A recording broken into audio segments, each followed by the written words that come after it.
Hey, we are back. I am back, and it feels good to be back. What is going on, everybody? Welcome to the Master and Drum Whiskey Room on this beautiful Whiskey Wednesday night. We are back live after a 2-week hiatus, which I enjoyed, but also did not enjoy. I don't know. It's just very weird when I don't go live on Wednesday nights. It's almost kind of like what's happening? I should be live right now. It's not happening, and here we are. We are back live, here to stay, and I'm really glad to see everybody. We have a really cool show tonight. A lot of interesting whiskeys we're going to be trying, but we're also going to bring on a special guest here a little later, Murphy Quint of Cedar Ridge, master distiller. I think making probably one of, if not the finest American single malt in the game right now. So we'll talk to him, kind of learn about his methodology, and also talk to him about kind of the state of American single malt, where it's going, especially with the new distinction that we have now for the category. And also crack into some new Mash and Journey Cedar Ridge picks, which we've been really excited about here for the last few months. So we'll get to taste those here a little bit later. And man, we're going to dive right in because we have a lot to do tonight. First, I will start saying hi to everybody. And I don't know if you guys noticed, but look, I got the new right there, the new YouTube 100,000 subscriber thingy-majiggy.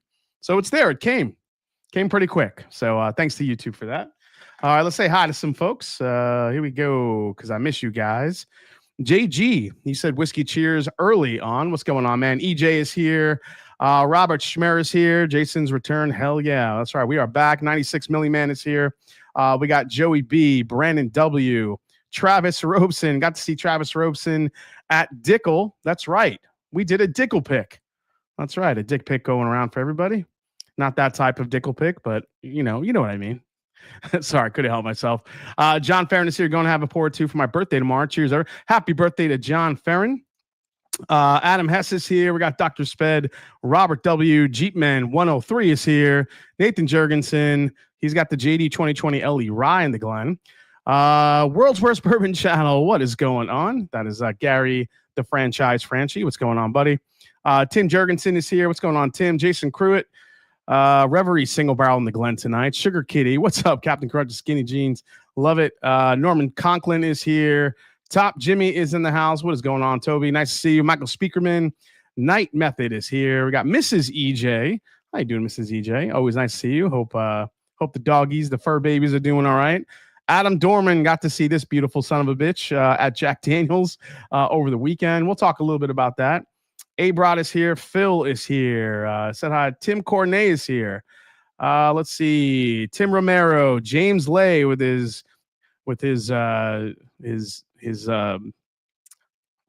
quintessential LFG. Love it. Mark Hoyle is here. Kenneth Clark. What's going on? Nice to be back, man. Sandeep Cheema. Nice to see you, Sandeep. Pork Chop bringing the leftover heat. That's right. Steve Godfrey is here. Ben Drammond. There's my buddy, my bourbon journey, Scott. He'll be on along with Mr. Murphy Quint a little bit later. Let's see. Rare Breed is here. Steve Samansky's in the house. Bourbon Boss Man is here. We got Little Barry. Nathan Fergassi is here. Listening to the stream, we'll get some chores done. Love it. Maurizio Pastenes is here. What's going on, Maurizio? Good to be back. Joe the Sample Guy. Scott P. He's saying it's thirsty. We'll go pour something. Ethan W. Josh Fritz, what's up, Fritzy? Appalachian Bourbon Society, and a bunch more coming in. I just need to catch up here. I think I see Richie Z, the legend, is here. Katie Turk is here. And yeah, more people. Tone Loke, I see. Ernest Peacock. Okay. So real quick, man, guys, since we have such a packed show, I know it's a return after 2 weeks. It seems like 2 months, but it was 2 very long weeks. The first week I was in Denver for a week for work. That conference went probably about as good as I could have hoped, and I think it's probably one of the best ones that we've done in quite a while. And then the following week, which was just last week, I was in Tennessee. So Tennessee to do, that's right, a George Dickel pick, and also Jack Daniels pick. So 2 selections in the same weekend. Also got to hang out with Hawk and Julie, his wife Julie. Got to go around Nashville, where I was subjected to 2 hours of country music. Not my favorite. But we had a good time kind of going up and down the strip and Broadway, I should say. I don't know why I call it the strip. It's Broadway. Also spent some time in Chattanooga as well. Went to Chattanooga Whiskey Company. So it was a packed 2 weeks of just traveling and getting our bearings in there and getting some great picks from not only George Dickel, which was a very, very surprising play. If nobody has ever been to George Dickel, now obviously you could feel what you want to feel about the whiskeys themselves, but we picked two fantastic single barrels. And the reason why we got two is because one of them is 18 years old and the other one is 17 years old. So there wasn't a ton of, not a ton of bottles of each of these, but both of them were absolutely fantastic. We could not have asked for a more, just an incredible experience. The hospitality was incredible. The tour was incredible. Got to meet some great people. The operation is kind of crazy. I kept saying that the math doesn't math because they fill like 2 barrels at a time. It's crazy. It's not a big operation. It almost comes off like a small craft distillery. And then you go to the rick houses, and the rick houses are like the size of like football fields or half of one. And they have barrels upon barrels upon barrels. And you're just like, whoa, how is this even happening? So they have a lot of aged stock just sitting there, a lot of crazy profiles. I mean, I think a lot of, we got to taste this 12-year barrel right out of the rick house that was not the Dickel profile. It tasted incredible. And we were just like, what did you do to this one? So it was just a fantastic experience. And I would tell anyone that's in that area, if you're near Jack Daniels, go visit Dickel as well. It's a great place. Just great people as well. So then the following day, we went to Jack Daniels for our 2 barrel picks there, did a Tennessee bourbon.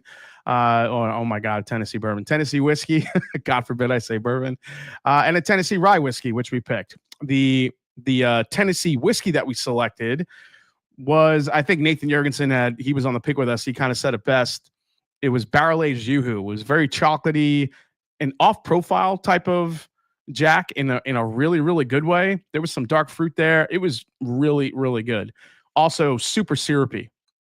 But then the rye came up, and we're trying these ryes, and one of them just blew us all away a good bit. And then all of a sudden, he reads the stats of the barrel, and it's 138.8 9-year single barrel rye from Coy Hill. And that was the one that we got. So some absolute hitters we got. So we were really, really just super excited for those barrels. We probably won't see them for a few months, but we'll go from there. So love chocolate notes in my Jack. Yeah, this one is full of chocolate, Dr. Sped. It was really, really great. Yes, the Count Hocula. I'm not sure if Scott knows that we're going to call that one Count Hocula. since we just heard that name invented by Ethan Turk last night. So that was amazing. Okay.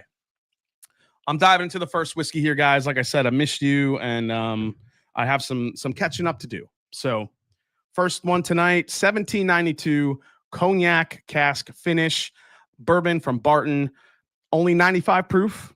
Not a ton of information on this, guys. I'm not really sure the age here. I probably am going to guess it's around 6, maybe 7 years old. Only 95 proof Cognac cask finish. Everybody goes crazy when they see the port finish one hanging around because it's so rare. And I still see those bottles on secondary going for like $400, $500, $600 at certain times. Now we have the Cognac finish. So we'll see how this one, how much attention it garners. I don't think it's getting quite as much attention as the port finish is because the port finish was released, I think, about 7 or 8 years ago. So let's dive into this one. First pour of the night.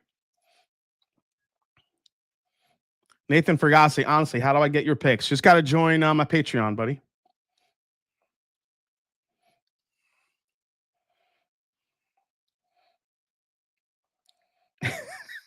It's happening again. Why? Yeah, Scott, that's not my fault. That's Ethan. Don't worry. You won't technically be on the label. I have an idea. Don't worry about it, man. Okay, let's try this one. 95 proof.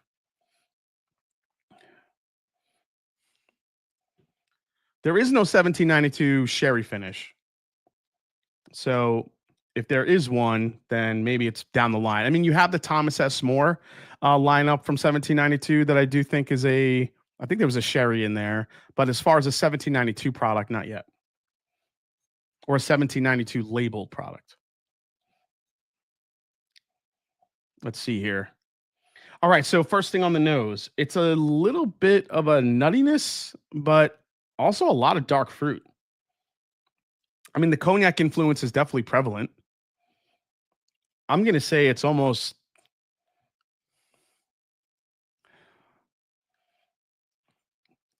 not cherry, maybe along the line of more of like a ripe plum or maybe even a hint of a blueberry, dare I say, but it's definitely berry forward. Maybe kind of a dark raspberry type of note. I think I'm picking up here. Little bit of a leather kick. It's not super old. It's not super aged, but it's also very light, very tame. Let's give it a try, guys. Cheers.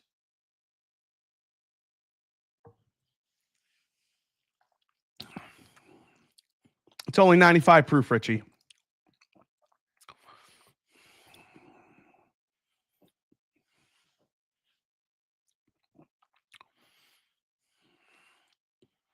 Yeah, I mean, it's fine. It's good. It's solid. I mean, it's a low proof fruit forward bourbon. There's the one thing it doesn't have. It doesn't have like that super peppery, effervescent type of finish that you normally get with 1792, where it comes in a little bit harsh. This one definitely has a little bit more of an easy sipping experience here. But I do like the berry forward vibes. I think if you like that, this could be a nice cheap option. I think the bottle is only like $40 or something. I don't think it's very expensive at all.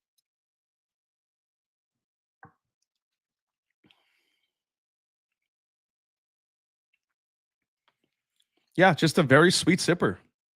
Honestly, it's very Eagle Rare-ish. You know, Eagle Rare, sometimes you get like that grapiness in it, like a Eagle Rare single barrel. So it kind of comes off in that direction, but it's not overly. There's not a heavy texture here. You know what? I take it back. It does have a nice sneaky little finish for a 95 proofer. It's that Barton spice, man. It's so in your face. 18% rye. It's not as high as some other whiskeys, but there's just an extra layer of spice to this one. Is an improvement over the 1792 small batch. I would say so. If your 1792 small batch lacks some fruit flavors, then this could be a nice replacement for that. 1792 sometimes can be a little bit strawberry, which I do like, but this is just a little bit darker. Top Jimmy coming in with he gifted 20 memberships. Thanks so much, Toby. If you guys got any any free membership from Toby, please give him a thank you. Let's see here. You think it will be a victim of the flippers? Robert, I think this will in the beginning, but I think it's probably already losing steam.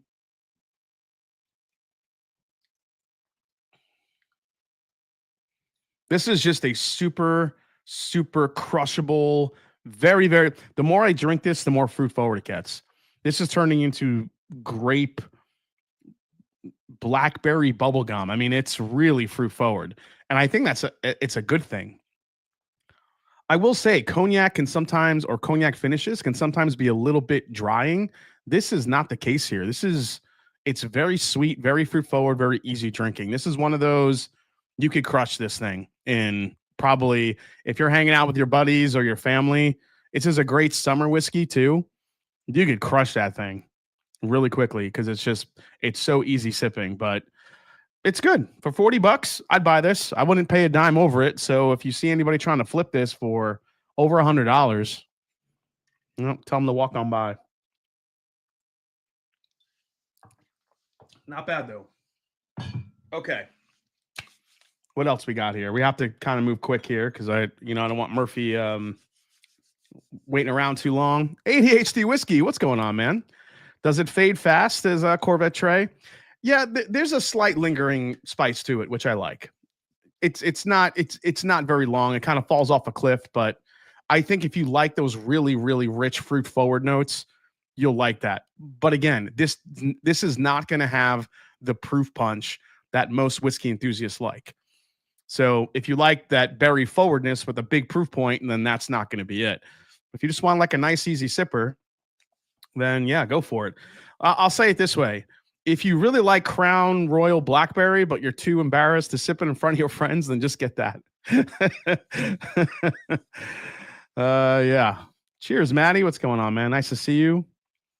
Master Drum 1792 is releasing Pinot Ziff rum bottlings, 100 on secondary, down from 300 in the first 2 weeks. Yeah, I would suspect it's going to stay around 100. I'd be surprised if it stays there, Trav. But hopefully for that. I actually think for those of you watching that are in Ohio, I think this weekend is, I think it's Sazerac weekend. So I think this could be dropping in Ohio this weekend, not to cause a frenzy. But if anybody wants it, I think it should be here. Okay. What should we go with next here? Because I got to kind of jump around. I'll tell you what. This will be quick. I got a media sample of the new Kentucky Owl, which is interesting. This is batch number 13. This is a 4-year, 4-year, 2 5-years, an 8-year, and a 9-year at 113.6 proof. I mean, I'll just try it. I know that not many people really dig Kentucky Owl too much anymore because their prices are a little bit still crazy. I think we talked about this 2 weeks ago before I went on vacation or to work, whatever you want to call it. But I believe in the press release, this bottle was like $300 or something. It's kind of crazy. Let's see. Oh, 400? Is it 400? This doesn't smell like a $400 whiskey. I'll tell you that much. Lots of citrus here. Orange, vanilla, cream. This is the old school orange Flintstones push pop.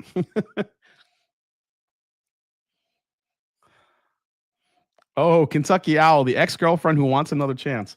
That's a good way to put it. I like that whiskey habit.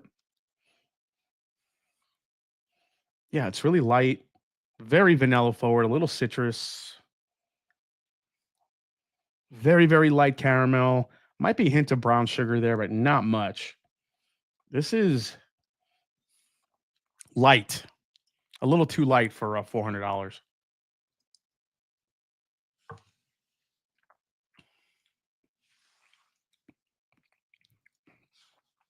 Palate's better, but I mean,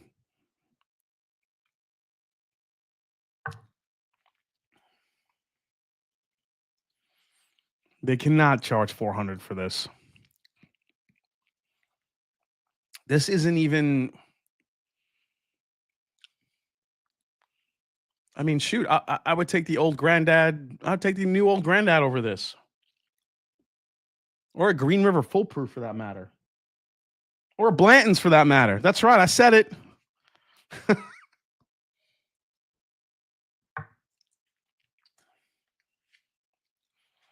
There's just nothing really interesting with this. It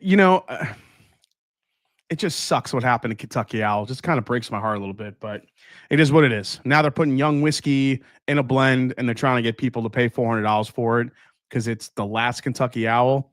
No way. It's a little bitter on the back end. It's just it's just not well done. Yeah, these are just going to sit. I don't know. This is probably going to be one of those bottles that sit on the shelves for a while, and in today's market, will eventually go on sale quite a bit. So, if you want to get the last Kentucky Owl just because you're a collector, maybe just wait for that. But if you're planning on buying this and drinking it, the 1792 is more interesting than that. I hate to say it, but at least it had like some really rich berry notes in the 1792. That is just very. It's just flat. There's nothing standing out. It just. I mean, like a Four Roses OESO is better than that, or like I said, just I don't know. It's just a little rough there. So. JG bought 4. Okay. Do the Bookers. Oh, yeah, the Bookers. Let me do the Bookers next. And then we'll get into the Rise. Right? Yeah. Okay. So I literally just bought this today. So this is the newest Booker's, and I'm glad I'm kind of cracking this open because I will do a review for this week. Because I'm behind on content. You guys are gonna see a lot of content coming soon, so brace yourself. So hopefully you don't get too sick of me too fast. Jason, is that the M&J Cedar Ridge pick? Paul P. I actually didn't get my bottles, but Scott has them, and we will hear about them tonight. So I'll tell you all about that as we get closer to that specific time here. But so this is the second release of the Booker's for 2025. And this one is called the what does that say? By the Pond batch. It's the By the Pond batch. Now, my eyes are not good anymore close up with this like 5-point font. 1, 2, 3, 4, 5, 6, 7, 8. It looks like there's 8 different locations that were blended into this one from the Booker's rick houses. So a lot of barrels coming in here. 7 years, 1 month, 20 days. So this is actually a little bit on the younger side than what we've been seeing. Usually they're 7 years and 6 months, 7 years, 5 months. This is 7 year, 1 month, 20 days. And it comes in at a hearty, let's see, 126.5 proof. So let's let this open up a little bit. Then in the meantime, I'm actually going to get another bottle out that I've been wanting to try. And I want to thank Nathan Jurgensen for sending me this one. This is the New Redemption 18-year bourbon, which a lot of people have touted as one of the best bourbons of the year. So I told you guys, this is going to move a little fast and furious tonight. Yeah, maybe a little bit, JG. 315. So real quick, guys, before we get into these, I do want to, because he was such a big part of my musical childhood, let's raise a glass to Ozzy Osbourne, who we lost recently. What was it, like yesterday, the day before? It's so crazy how he just performed in his hometown in England and did that concert. It was almost kind of a goodbye concert. You know, it makes you wonder, did he know he was passing away? Did he know things had taken a turn for the worse? And that was his final goodbye to everybody, was basically that concert. And what a way to go out, man. Ozzy is always a legend. So cheers to him. Raise your glass to Mr. Ozzy Osbourne. So, okay, let me leave that aside here. All right, let's get into this Booker's. Let's see how we do with this one for the second release of 2025.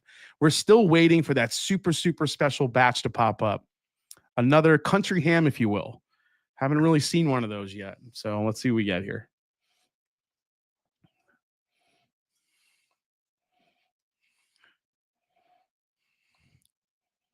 Well, I tell you what, I'm not that crazy about the nose on this.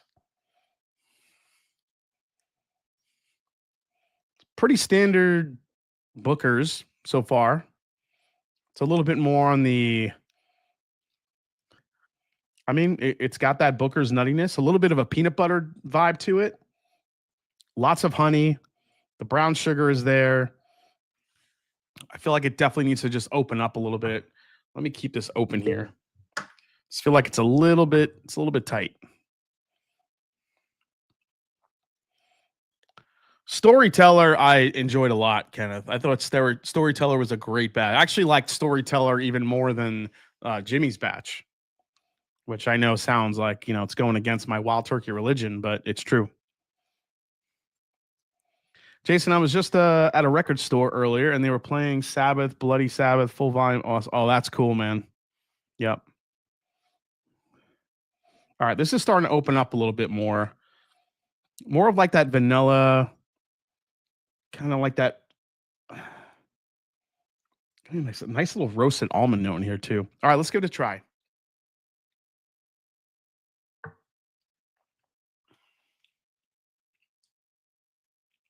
Oh, okay.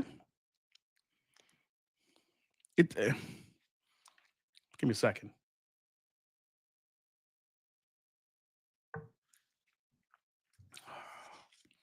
Oh, why do I always get these dates wrong in my thing? I don't know. I think I try to make it so fast. I'm just get rid of the date. Thank you for that. I think the last time I had the wrong month in it. I just can't get them right. I don't know. I don't know what year or month or date we're in. All right, this is getting better. It's going to sound weird, but even at 7 years and 1 month, this feels like it has more age to it than a typical Booker's, which is surprising. Don't really get that too often.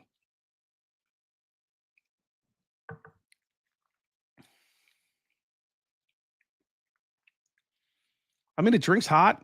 It's good. It doesn't have that dark fruit note that I am searching for with a Booker's batch. I think it's nutty, it's sweet.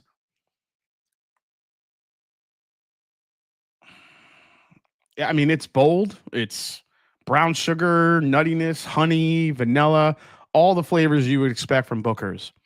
I do think though there is a little bit of an age punch to it, which is interesting. Oh, Kitchen Table was a good one. The Oz with Motley Crue. Oh yeah, I remember that. Tried Booker's Rye the other day from a friend sample I bought. Blew my freaking mind out of. Yeah, Burt Spees 33 man. The Booker's Rye is a legendary whiskey. Benchmark finally came to Nebraska, and this Top Floor is a butterscotch bomb. What is going on? What's up, Johnny 3? Love Top Floor. Top Floor is one of my favorites in the lineup.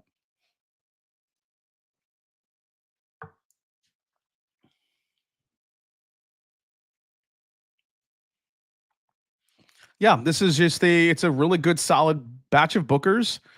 I would have to compare it to the first release this year. I'm trying to remember if I really like that one or not. I can't remember actually if I like that one or not. I have to go back and check it out, but I'll do a full review of this week, and I'm going to let this open up a little bit. It definitely needs opening up. I think the more it opens up, the sweeter it gets. But I will say it's just another solid batch. It's a solid batch of Bookers. Nothing too crazy. Again, I want the dark fruit note that you sometimes get in Knob Creek. Just not getting it here. This thing definitely drinks a little bit hot. I could really feel the Kentucky hug. I mean, it's a quintessential Booker's, man. So it is what it is. I also think it's a tad bit sweeter than a typical Booker's. If you're sensitive to Beam, then this still might be like the peanut funk drying aspect of Booker's that some people really dislike. However, if you like Booker's and you keep up with the batches here and there, I do think this one is gonna lean towards a little bit more of a sweeter profile. So I think that's where we're at with this one. I think it leans a little bit sweeter. The peanuttiness is there. I think it leans a little bit more peanut butter, a little bit more of a sweetness to it. But I do wish it just had more levels here. I wish there was more chocolate. I wish there was more dark fruit. I wish there was actually more brown sugar. Like I felt like that was what was so special about the Country Ham batch was it was a butterscotch bomb. Kathleen's batch, I feel like, was the last one I remember a very rich fruit flavor to it. So yeah, it is what it is. Nice to see you, Jeffrey Wack. Booker's is the branch from Jim Beam that they just never gets me, especially for the price. Just give me Knob Creek all day, says Christian Mungia. Yeah, I get it, man.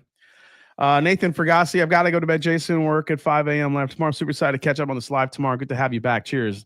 Nice to see you, Nathan. Thanks for chiming in tonight. Yeah, I miss getting red fruits on Beam too. That's right. Okay. What do we got next here? I know I'm kind of flying through here. Oh yeah, let me taste this Redemption 18 bourbon. So what's kind of the deal with this one? So on June 5th, Redemption Whiskey unveiled the latest expression in the Ancient series, an 18-year-old bourbon with a $399.99 price tag. This is $400. Sourced from MGP in Indiana, was described by Redemption Whiskey master blender Alan Kennedy as one of the rarest and most complex expressions we've had the privilege to release.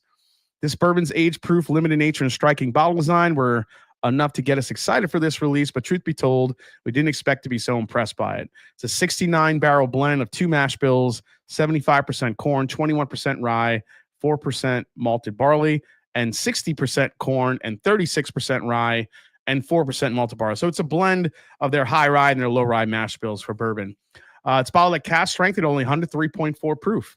So there you go. Yeah, I think that's it. Okay, let's give it a go. Yeah, I'm getting kind of just blown away on how many bottles are coming out that's 200 or 300 plus in the price points. There's no middle ground anymore. There's no like $100 bottles or 150. I mean, yeah, there are some, but I feel like every new release is like 250 plus. It's crazy. So, all right, let's go on the nose on this. Man, it smells like MGP. It's got flat cola, gingerbread, lots of leather, lots of tobacco here. The age definitely shows through. Yeah, ADHD whiskey. $200 is the new $60 for sure. It's a great way to put it. High age statement plus more selective buyers equals expensive bottles. It's true. Which kind of sucks because it cannibalizes the other bottles that are coming out from really good producers that are producing good bourbons at maybe between $80 to $150. But people aren't quite paying attention to those because they're getting overshadowed by heritage bottles that are maybe $50, $60, same age, but a lot cheaper. And overshadowed by these types of bottles with super huge age statements, fancy bottles, collector's items that are a high price point. So those bottles in the middle kind of get overlooked, unfortunately. So it's just a crazy thing that's happened. That it's just this evolution of pricing and what people are buying and not paying attention to. Oh, for Kentucky Owl, 400 is the new $29.99. Honestly, Matt, that's a $40 whiskey in that Kentucky. That's a $40 bourbon, and they want 400 for it. It's like just add a zero, guys. Just add a zero. We could sell it. It's crazy. The nose on this is fantastic. I do wish there was some more to it as far as like depth, but the oak and the flavor and everything you want in a high age bourbon is here. I think the one thing that gets me is that like flat cola note. I do enjoy that. All right, let's try it here.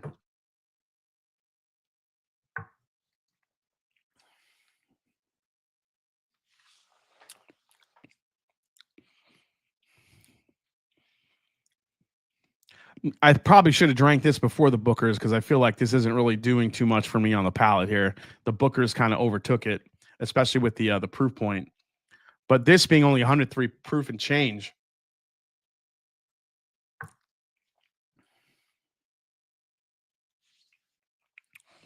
it's an oak bomb. It's oaky. There is some sweetness there. It's a little drying on to that aspect.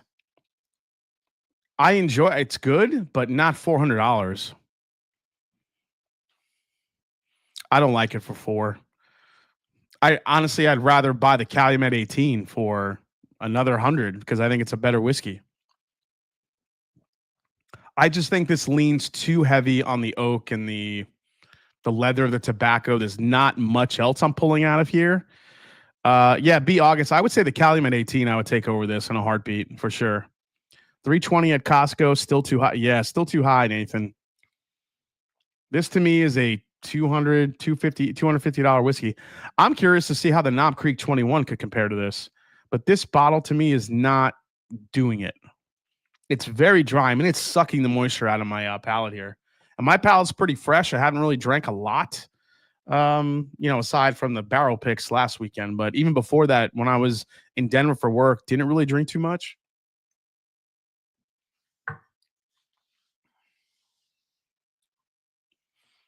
Yeah, no. Now there's actually a little bit of like a dank, musty barrel note. I'm starting to pick up on the back end of it. It's a lot of vanilla too, though. A lot of vanilla, but the oak and the mustiness and the drying effect just keeps this from me giving it high praise. I'm just not there with it. Let me take a sip of water here, then see what it does. I think R18 has more character than Calumet 18. You think the Redemption 18 has? I think it has more. I think it has more aged. I think it has more aged layers. I would give it that, Nathan. But I don't think there's enough sweetness to balance out all the age. And I think that's what it's missing. Like Calumet has the age, but it also has the sweetness. And I think Redemption 18, for me personally, it's missing that. It's all leather and oak and tobacco, and it's a little bit dry. If you're going to spend the money on this, you have to really like oak and that type of an influence. Oh, it's musky. I'm going to try and find this Jefferson's Cask Strength this weekend and give it a shot. Nick Foles, go get it.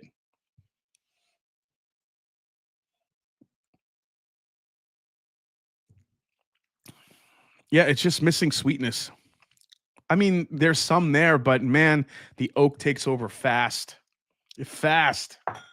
All right.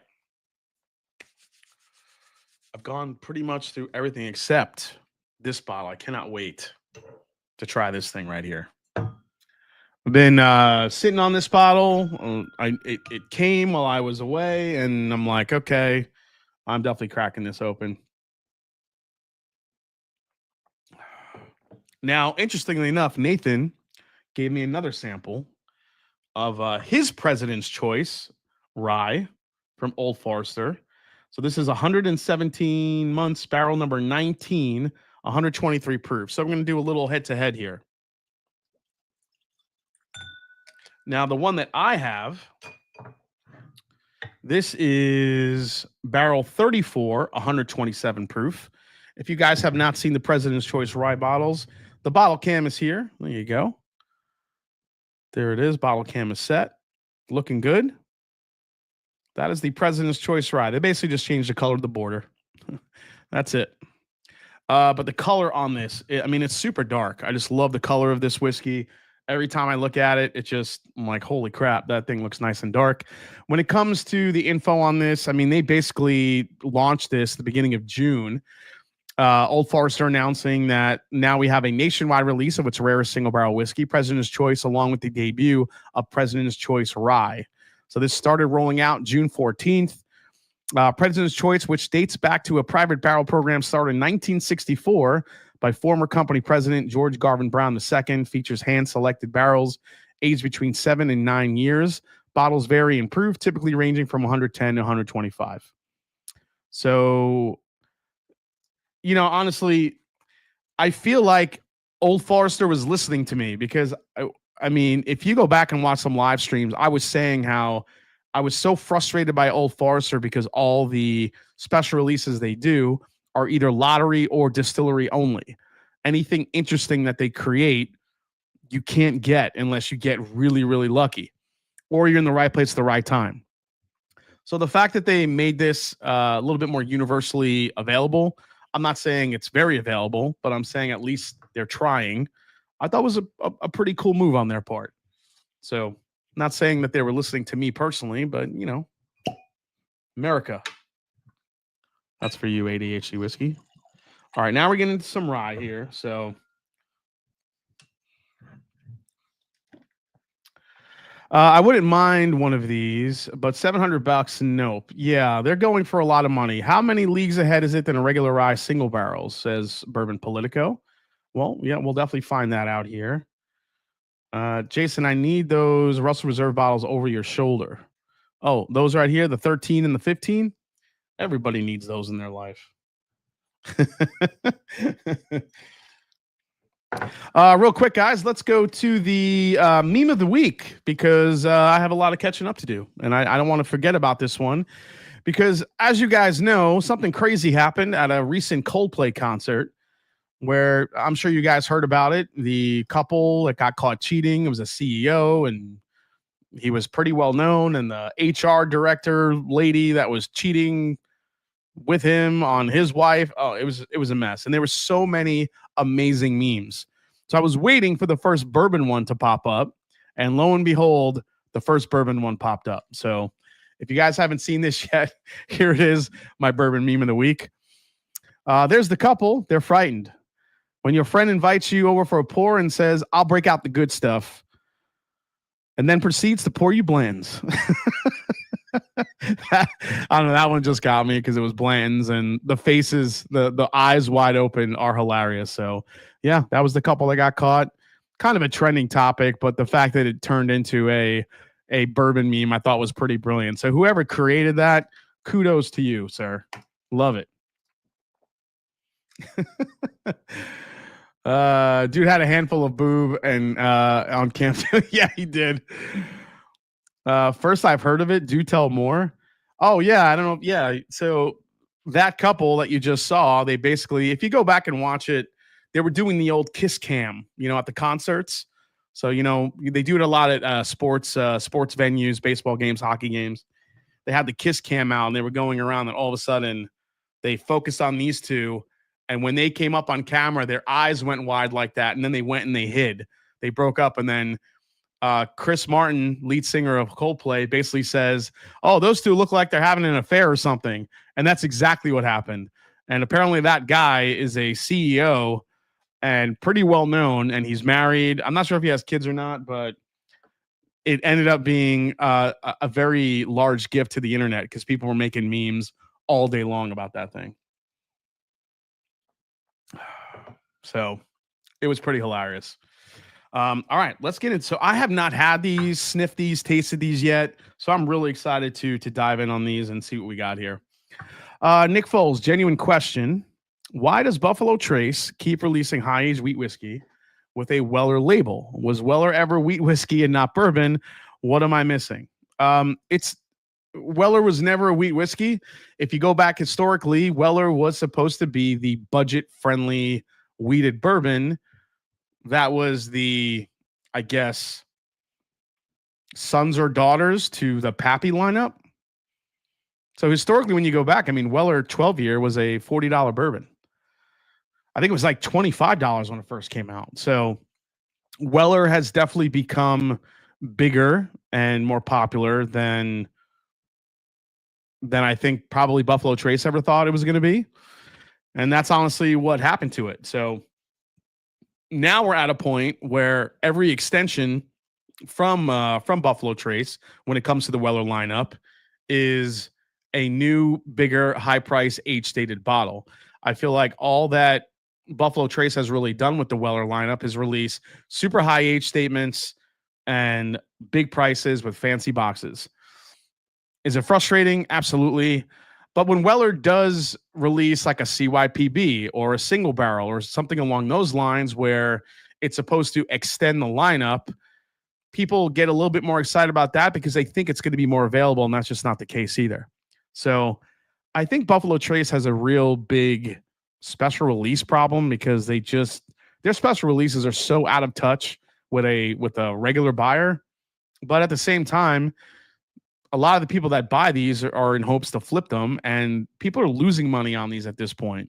I don't feel like they're in the market that they can keep releasing $7,000, bottles of whiskey, unfortunately. So, yeah, it's just crazy how the evolution of Weller started and now what it's become. It's almost become a luxury brand, very close to Pappy Van Winkle. So, I don't know, just one of those things.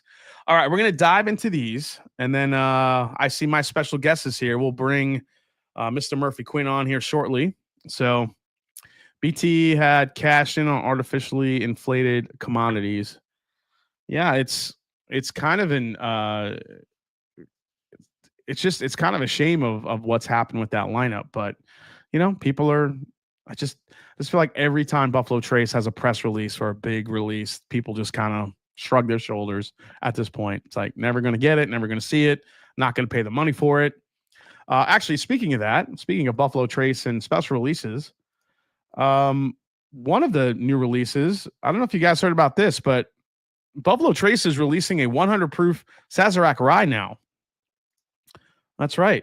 A Sazerac rye is now 100 proof. They're rolling out these higher proof versions of it. It's a new higher proof version of the popular rye whiskey, which has traditionally been proofed at 90. The new version is now available to retailers, bars, and restaurants for just a retail price of $30 for a 1 liter. So $30 for a 1 liter bottle. It says the new 100 proof expression was developed in response to requests from bartenders and whiskey enthusiasts that is designed to offer a richer, more balanced flavor profile in cocktails. I'm all about this. If they're going to release something at a higher proof because they're listening to the bartenders and consumers and they want a little bit more punch in their whiskey, I think that it's a great idea. It's a great move from Buffalo Trace. So kudos to them for not only listening to consumers and bartenders, but keeping the price affordable, even with a bigger bottle size. So appreciate that. And this is the bottle I wanted to talk about. It was this Colonel E.H. Taylor Distillers. What does that say? Oh yeah, Distillers Council. So I had saw this bottle pop up while I was traveling, and I just kind of wanted to dive in on this one because I just think I didn't really read too much about it, but I'm about to with you guys. So let's find out what this is about. And I didn't even see the price on this. I can only imagine. Let's see. Since we're talking about Buffalo Trace, this 100 proof Kentucky straight bourbon is described as the most historically accurate recreation of whiskey made under Taylor's guidance during the 1800s. The release commemorates a 1996 meeting of veteran distillers at Buffalo Trace Distillery who met to reflect on early whiskey making techniques that had been largely forgotten.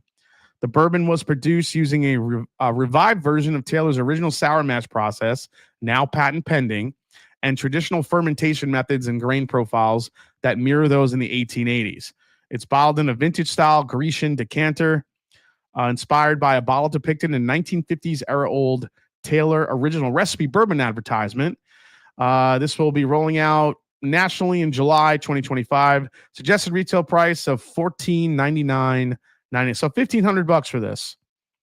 Obviously, availability is super limited. I actually saw one of these going on sale on secondary for about $4,000. So again, anything Buffalo Trace puts out just gets that could have been aged in freaking Colonel Taylor's jockstrap and they would have made a shit ton of money on it. It's ridiculous. So that's just how it goes. Okay. Let's go here. Let's get into these ryes. All right, so this is my single barrel, and this is the one Nathan gave me.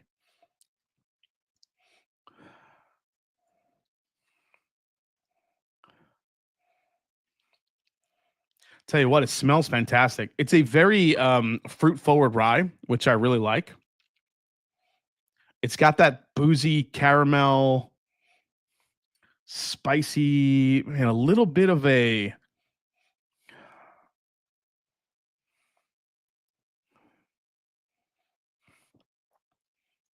It almost has like a rum type of vibe to it. It's really sweet, but it's got that spice too. This has like this rich, like maple fruit forwardness. Man, that's good. All right, let me give it a try here. This is the one I got.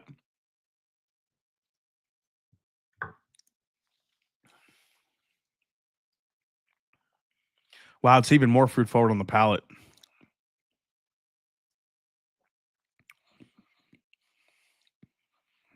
That's fantastic. Did I say hawkstrap? I meant jockstrap.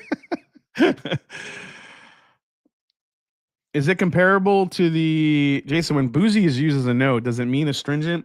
No, boozy to me means like thick and rich and pungent. It's like boozy.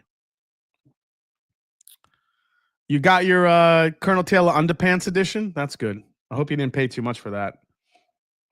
Let's try Nathan's now.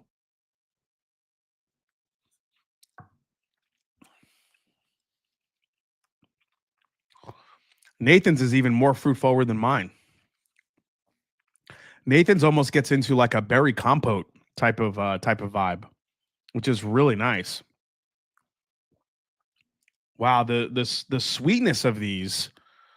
So I'll say this, from what I can remember, I have to find my Old Forester rye. I don't even know where the hell that bottle is. I only have one of them and it's been so long. I'm sure it's somewhere.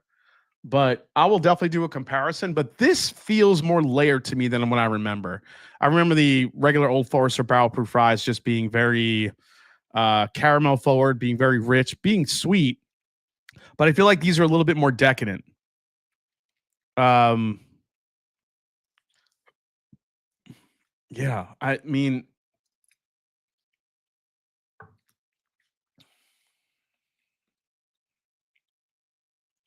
this is straight up like raspberry jelly and jam, raspberry jam. That's crazy to get that on a rye. I love that so much.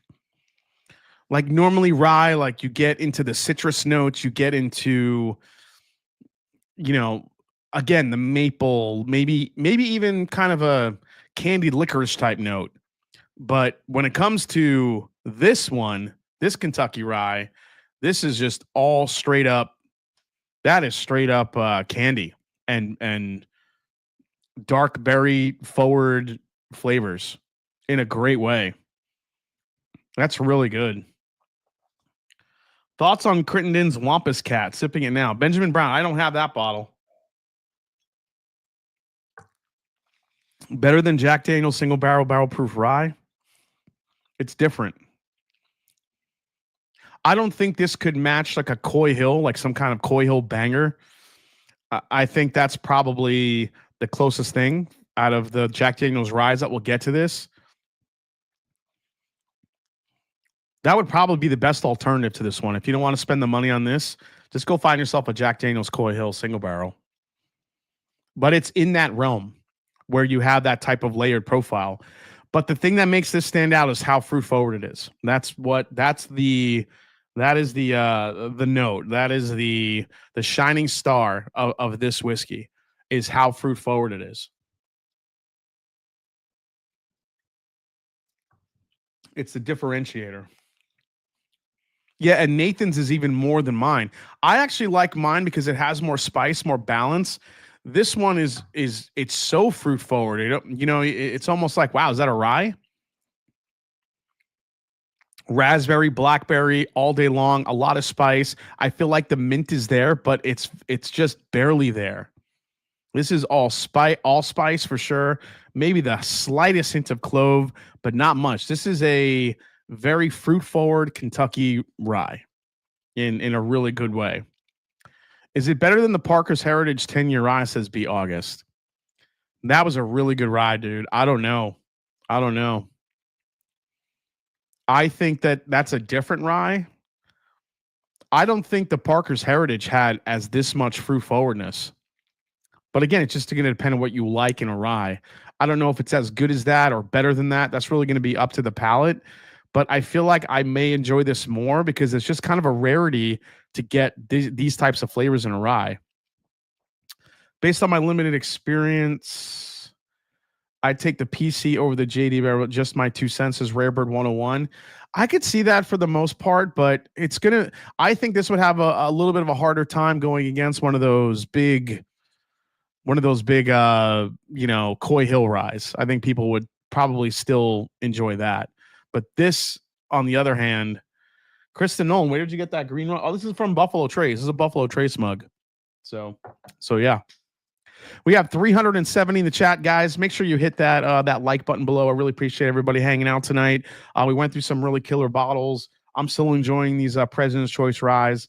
In a couple minutes here, I'm going to bring on my two special guests, Murphy Quint, Master Distiller at Cedar Ridge, and Mr. Hawk and Roll, Scott from My Bourbon Journey. I'm going to talk a little bit about the upcoming picks that we have coming out, and also pretty much how where he sees the direction of American single malt going and his mindset into creating it.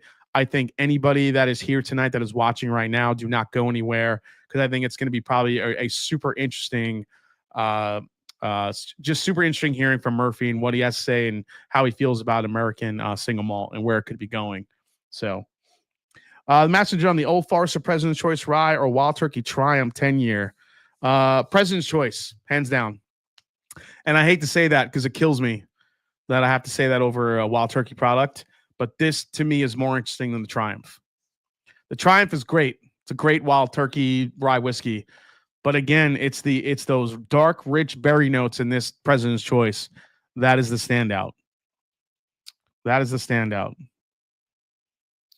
Actually, Nathan's ranking here, that's how I would go. PC Rye, Parker's Rye, Triumph. I would go with that. Is that Michter's getting open tonight? I don't know if I'll get to it here, but there is a review coming soon, so you gotta keep in tune for that one. Kristen Nolan, thank you. My man likes it. Also had a half a bottle of President's Choice this year. Loved it, but liked copper and cask bottle better, says Kristen Nolan. Copper and cask rye, Krista? Interesting.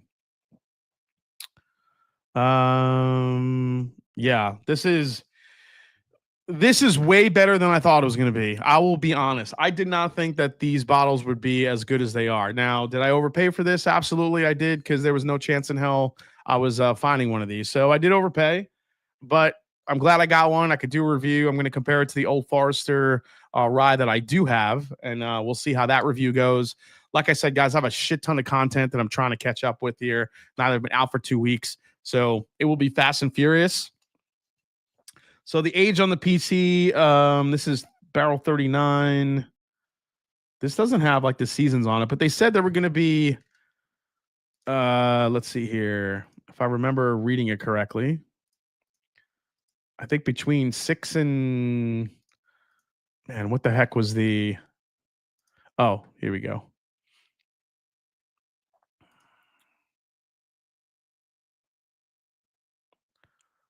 About 6 to 7 years old ish. So that's kind of the median. That's kind of the medium age statement on here. Yeah, we all overpaid. Yeah, I get it. That's really good. All right, guys. Next one I'm going to crack open. I'm going to save this for my special guest. Ladies and gentlemen, Murphy Quint is not only one of the most talented distillers I've ever met, but also extremely passionate about the whiskey he makes. And that goes from bourbon to American single malt and everything that's coming out of Cedar Ridge these days. Ladies and gentlemen, let's welcome to the show, Master Distiller at Cedar Ridge, Murphy Quint. Hello, friends. How you doing, Murphy? Pretty good. How you doing? Doing good, man. So good to see you. Thanks for chiming in tonight. I cannot wait to talk with you, and so you could school everybody on American single malt and everything that we're doing. So I really, really appreciate it. Also, I want to bring on to the show my brother from another mother, the Hawk. Look at this. Representing. What's going on, Scotty? How you doing, guys? Good to see you. You know, I was going to wear that damn shirt, but I couldn't find it. But I'm glad I didn't, because then Scott and I would look like twinsies, which would have been weird. So. I thought maybe you'd have that shirt on, but yeah, I'm glad. I'm kind of glad you don't, to be honest. All right, so we're here tonight. We want to talk a little bit to Murphy, because not only is, like I said, he's making some of the best American single malts that we've ever tasted. The fact that he actually got Scott to like an American single malt, I think, is just a feat in itself. But I feel like it would be a good time with American single malt now getting its actual distinction, with Murphy kind of being one of the pioneers among a few distilleries across the country that have really kind of led the charge in this aspect, to really talk about not only American single malt, but really dive into our picks, talk through those and some of the different methodologies that you use. But for those of you that do not know Murphy Quint, Murphy, why don't you introduce yourself a little bit? Yeah, well, hey everybody, I'm Murphy Quint. I'm the master distiller, master blender at Cedar Ridge Distillery. If you're not familiar with us, we're located in the small town of Swisher, Iowa. If you're not familiar with the state of Iowa, right between Cedar Rapids and Iowa City, that might give you a little better idea where we're at. But I've been here pretty much my entire life. My parents started the distillery back in 2005. It was obviously a much different business model than it is now. We've really evolved a lot and changed a lot along with this whiskey boom that's unfolded over the last 20-ish years now. So what we do here, what we don't do here is kind of the better question. We do a lot of different things. We're a winery distillery combination. Usually what I tell people is that we like to dabble where whiskey meets wine and where wine meets whiskey. So we do specialize to a large extent in cask finished whiskeys, especially single malts, which I know we're going to get into at some point. But yeah, even things like bourbon rye will use a little bit of wine yeast in those the production of those products. So we do a lot of crossover where whiskey meets wine, where wine meets whiskey.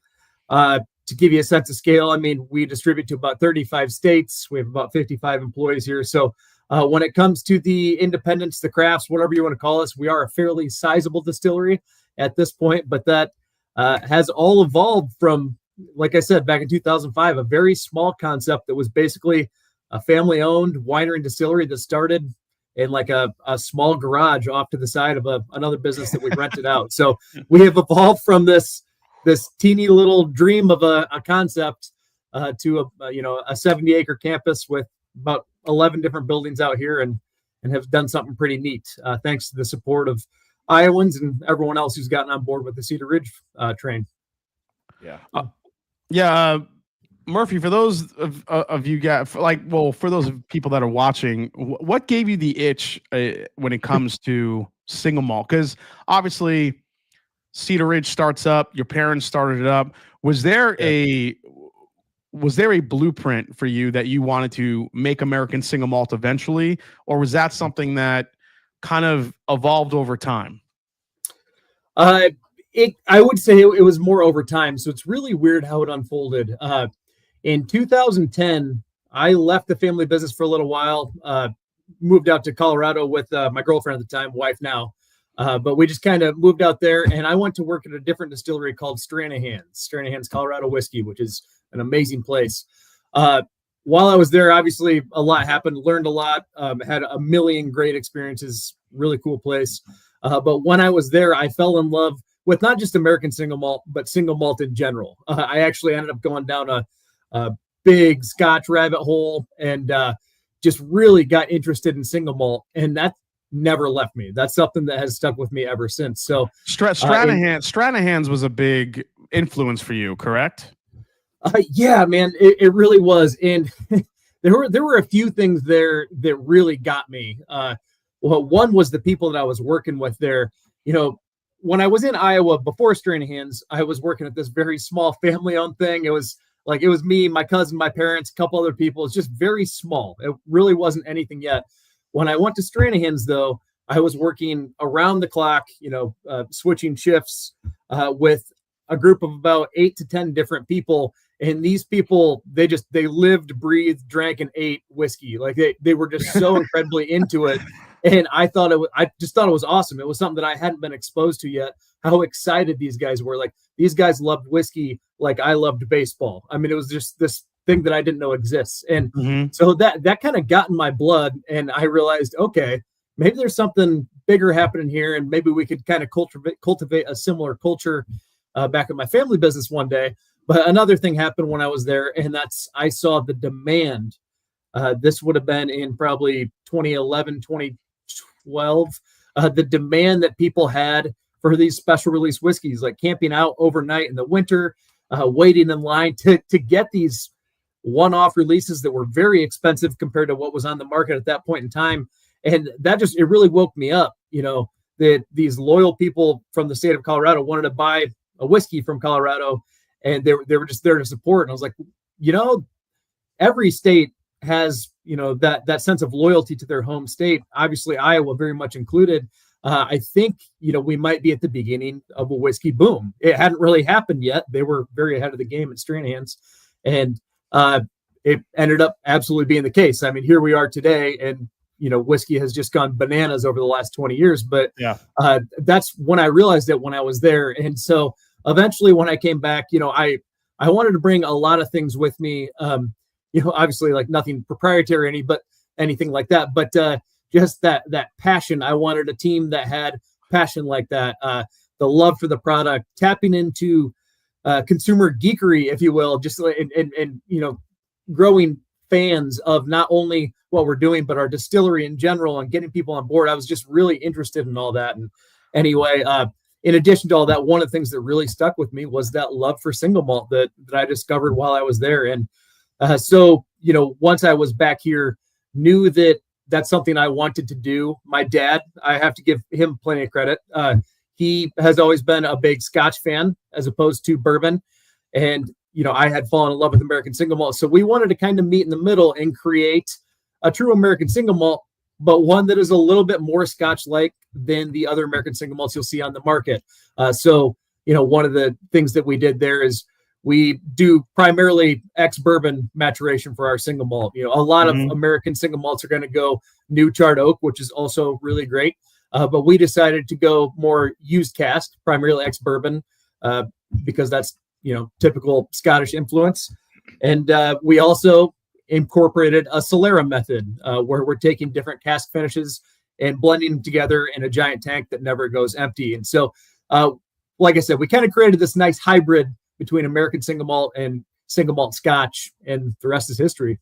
And I do feel like the flavor profile is actually, even though it's more of a hybrid, I do feel like it's geared towards the bourbon drinker a little bit more. And this is where I think Scott could chime in here, because I've never, ever seen Scott take to a malt like he did when we were there.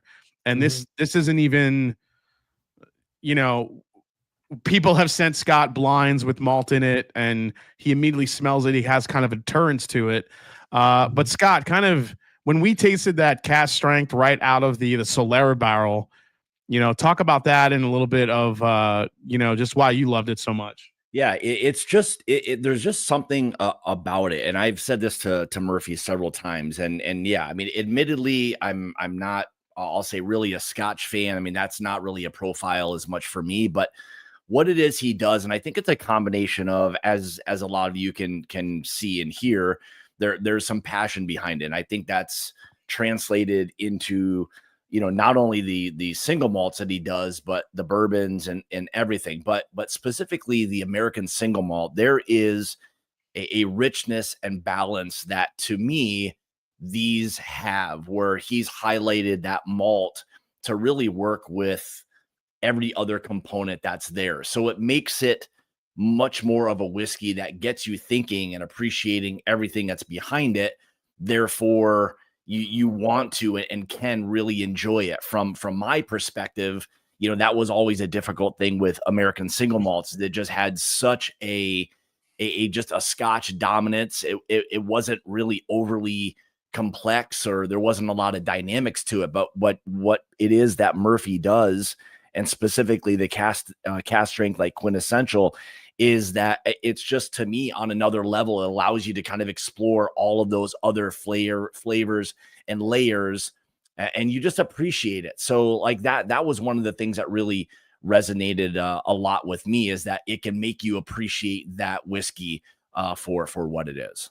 Murphy, I do want you, and if you're okay with it, I kind of want you to elaborate on, American single malt is one of those things where I think bourbon drinkers have somewhat paid attention to, but there's a lot of, I'm not going to call any brands, but there's a lot of mediocre American single malt out there, particularly from the heritage brands that are trying to get it to market to, I guess, make themselves aware, or maybe show their fans and their consumers that, okay, yeah, we're thinking about this. We have an American single malt. Most of them are terrible. Now, the ones that have been doing it quite a while, like you, Westward, McCarthy's, to name a few, you guys have been the ones kind of pioneering this for the last several years. And over that course of time, you guys have been lobbying for a specific distinction to be created for American single malt. This has been in the works for a few years, probably even more than a few years. But now that you have a distinction, can you explain what that distinction was, why it was needed, what it was before, and why it's so important to not only the craft of American single malt, but to you personally? Yeah. So, there's a lot there. I mean, why the designation distinction was important. There's a number of reasons there, but one I'll say is the most important, and that's just to kind of develop a structure that everything else can build around naturally. When you're trying to describe a product to someone or a category to someone, it's tough when it's not officially recognized. When it's not an official category, it's very difficult to educate people on things and get them used to something when there's no structure that is going to hold any of that in place. I mean, so, one flavor profile can be completely different than the next flavor profile, and that's going to throw the consumers off and really confuse them. Furthermore, it gets really important to have that designation, because in a retail environment, you go into a liquor store and they've got a bourbon shelf, they've got a rye shelf, they've got all these shelves. Well, you want them to get an American single malt shelf. And in order to do that, American single malt needs to be an actual category, or no one's going to do it. So it kind of creates a momentum where everything can fall in place. Retailers will know where to put it. They'll stop putting us in the bourbon section or in the other section. They'll put it specifically in the American single malt section, so people know where to find it. And then we can educate consumers on what it is. Like I said, it's hard to educate someone on something that isn't defined, because it's not going to make sense. Yeah. So for people watching, bourbon has a very distinct set of rules. There's a category for it: 51% corn, new oak, American made, et cetera, et cetera. Now, American single malt has that distinction: 100% malted barley must be distilled from 100% malted barley, a single distillery, oak barrel aging, distillation proof. Is there a distillation proof law within the category now? Yeah, so it has to come off the still under 160 proof, which is pretty standard for American whiskey. So, okay. I mean, that's kind of the beauty of the category, though, is that the rules are fairly vague. I mean, it's enough to keep everyone on a level playing field. And so once again, so you can educate people around it.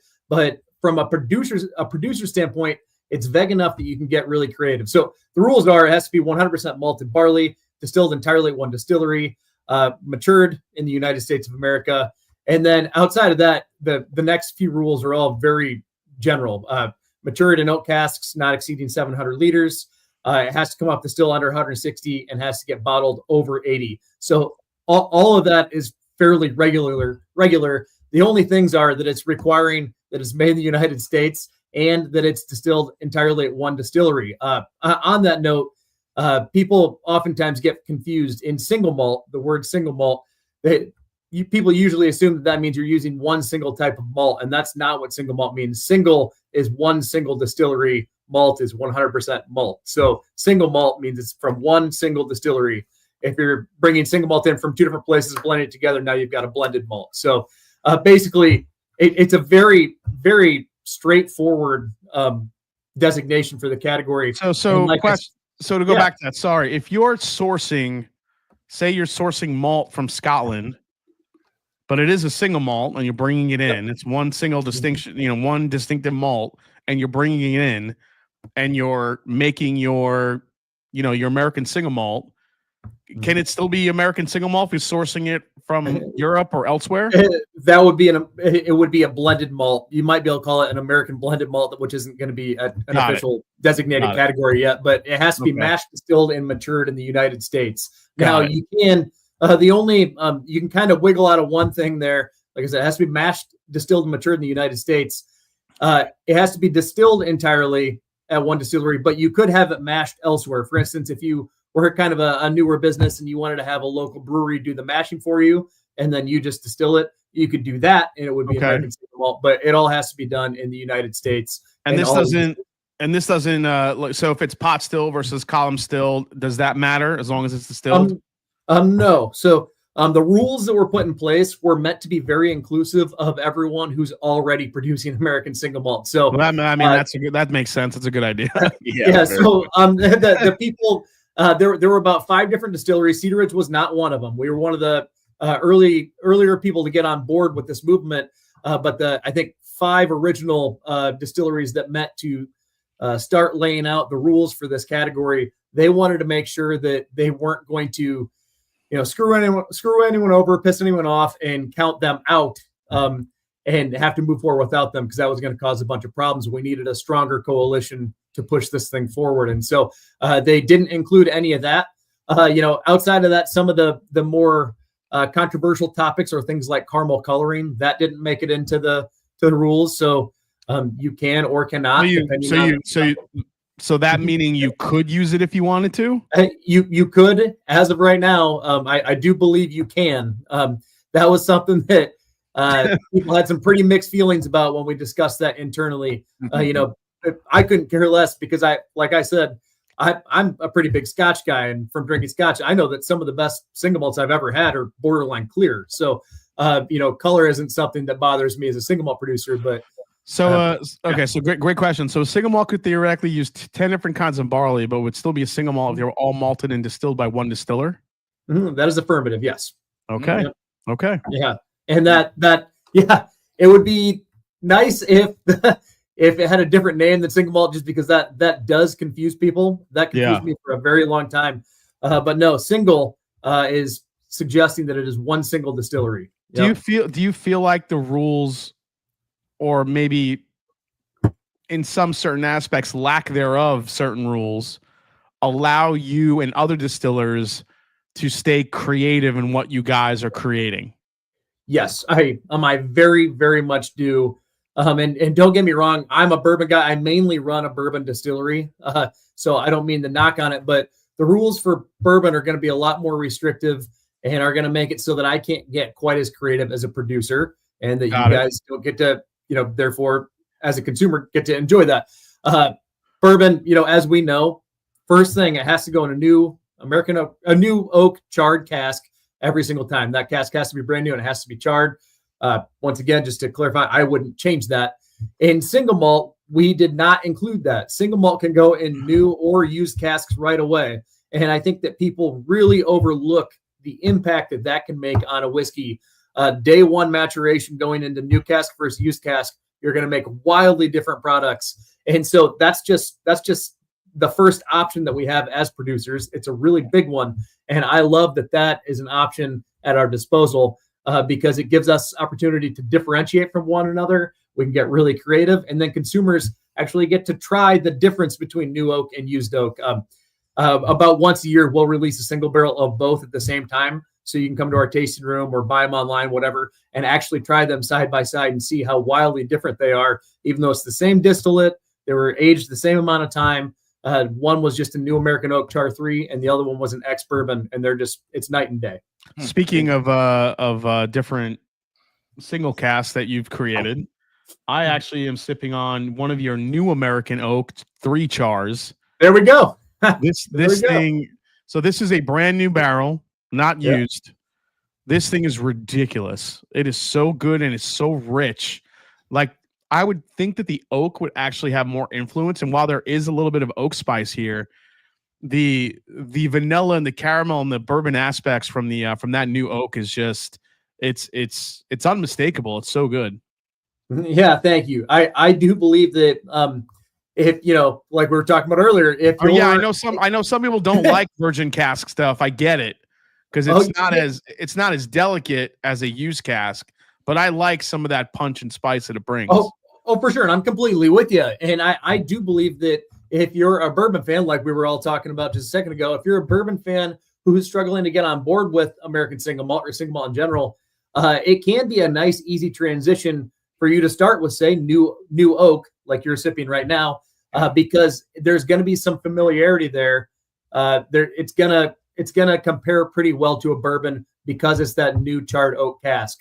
Yeah. If you go to used bourbon, like we were saying, or ex-bourbon casks, I do think that bourbon fans will still typically enjoy our quintessential American single malt, but it will be very different than what they're used to, at least from the cask side of things, because ex-bourbon is going to mature very differently than new American oak char 3.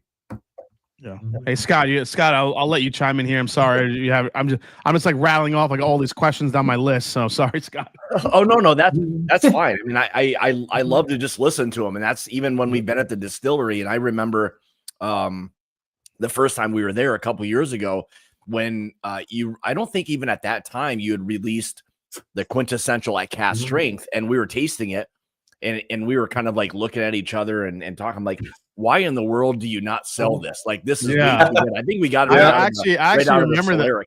I remember that. I remember. I was like, Scott is telling you to release a cask strength single malt. That's pretty. Yeah, it was too good. And I think you already had it in the works. So I think you guys were about ready to do it. But there was just something that kind of resonated, with me about that stuff at the time. And you've just continued to expand upon all of that and just do even more magical things with it. So, I mean, kudos to you guys. Awesome.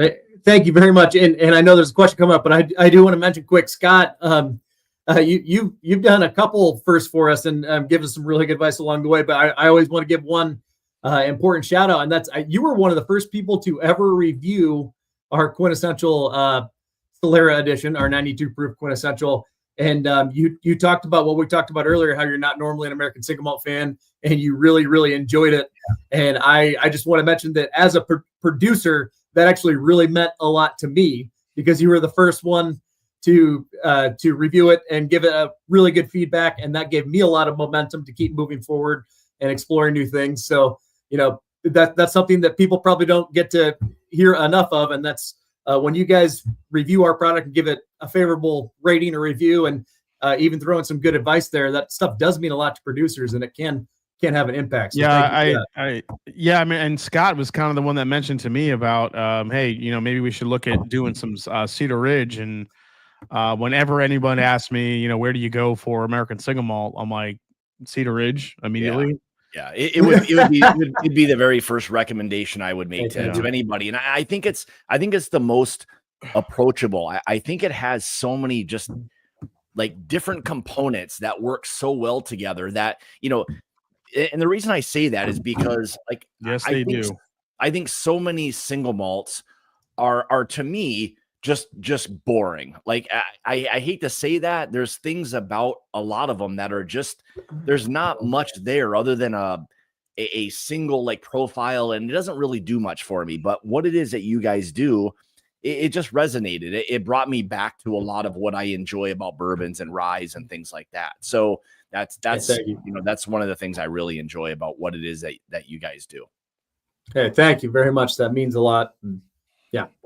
That means a lot. So let's talk a little bit about our barrel picks we did, because I think there are two very distinctive, when you're talking about creativity and some of the things that you created two very distinct products that we selected a few months ago. And unfortunately, my bottles got held up from UPS, and I did not get mine overnighted, unfortunately. What? Yeah, but Scott was lucky enough to get his. Yeah, I kind of remember tasting each of them, but Scott's going to kind of have to do the heavy lifting with some of the tasting notes here. But let's talk about the bourbon first. Well, actually, you know what? We're talking about American single malt. Let's talk about the American single malt. This was an ex-bourbon, an ex-Amontillado cask finish. Yep. And when we were ripping through that warehouse, you had so many different types of finishes that you were messing with. What was that? What was that one that was like a really, really grapey wine finish? I can't remember the name of it. Oh, I know exactly what you're talking about. That was Marquette. So Marquette, yes. Marquette is a grape varietal that we grow. It can be grown really well in the Midwest in colder winter climates, and we grow it here in our vineyards in Swisher. And our winemaker made some really good Marquette wine out of it, and he gave me the cask afterwards to fill with single malt, and that's what we did. So we filled like 8 of them up, and they're all phenomenal. But yeah, super. I mean, it's heavily cask finished, heavily. Yeah. I mean, it's like purple stuff. So it might be some people's cup of tea, it might not for other people, but yeah, I really enjoy those. That thing was, I remember tasting, and that thing was so like, it was so like heavy cab, or like a very jammy type of profile that it had. But, again, if you like a heavy finish on something, that thing was just, I mean, it was crazy what it tasted like. So what's up, Diego? Nice to see you. So many single malts live in solidarity, says David Burns. Murphy, I'm an executive chef in Des Moines. I would love to be able to visit the distillery and make do a Cedar Ridge dinner at the restaurant I work at. Shoot us an email. We'll make that happen. Just send it to, I probably shouldn't throw my email. Just do info@cedarridgewhiskey.com. We'll get that set up. Chase Johansson, you could shoot me an email to that same dinner as well. I'd appreciate that. That's going to be awesome. Yeah. I was just going to point that one out. Jason, does Murphy have any influence from McCarthy's in Oregon? That's interesting question. Have you kind of during your journey, have you been inspired by any other American single malt makers across the country? Oh man, I've been inspired by countless American single malt producers across the country. I mean, that's that's kind of the name of the game. We're all firing each other up. We're all, by the way, we're all really good friends. That's we awesome. all talk a lot. Cool.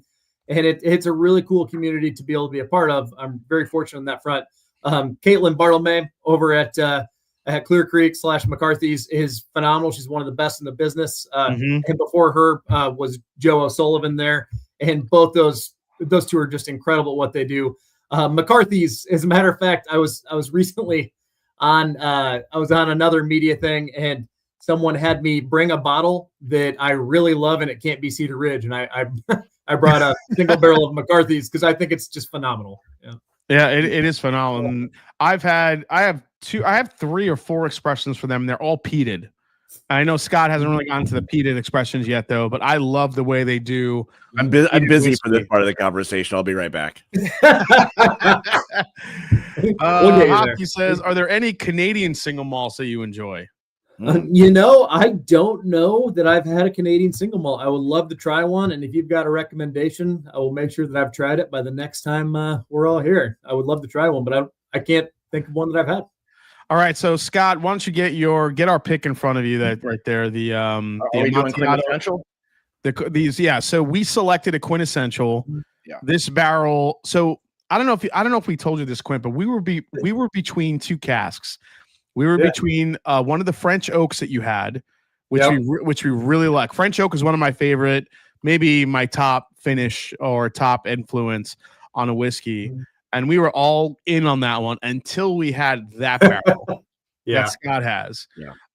I believe it was, I think you had said 3.5, maybe 4 years in ex-bourbon, and the rest of its time it was in an Amontillado cask. I kind of want to get your perspective on how you've been, I guess, kind of the genesis of your exploration of these different finishing casks. Because, as you said, once you develop your single malt structure, how you want to create it, the Solera, the Solera technique that you're using, now it's like, okay, well, let's get some other casks in the mix here. Obviously, sherry is a huge part of just regular Scotch in general, sherry bombs, whatever you want to call it. Like you said, you're using the Marquette, using French oak.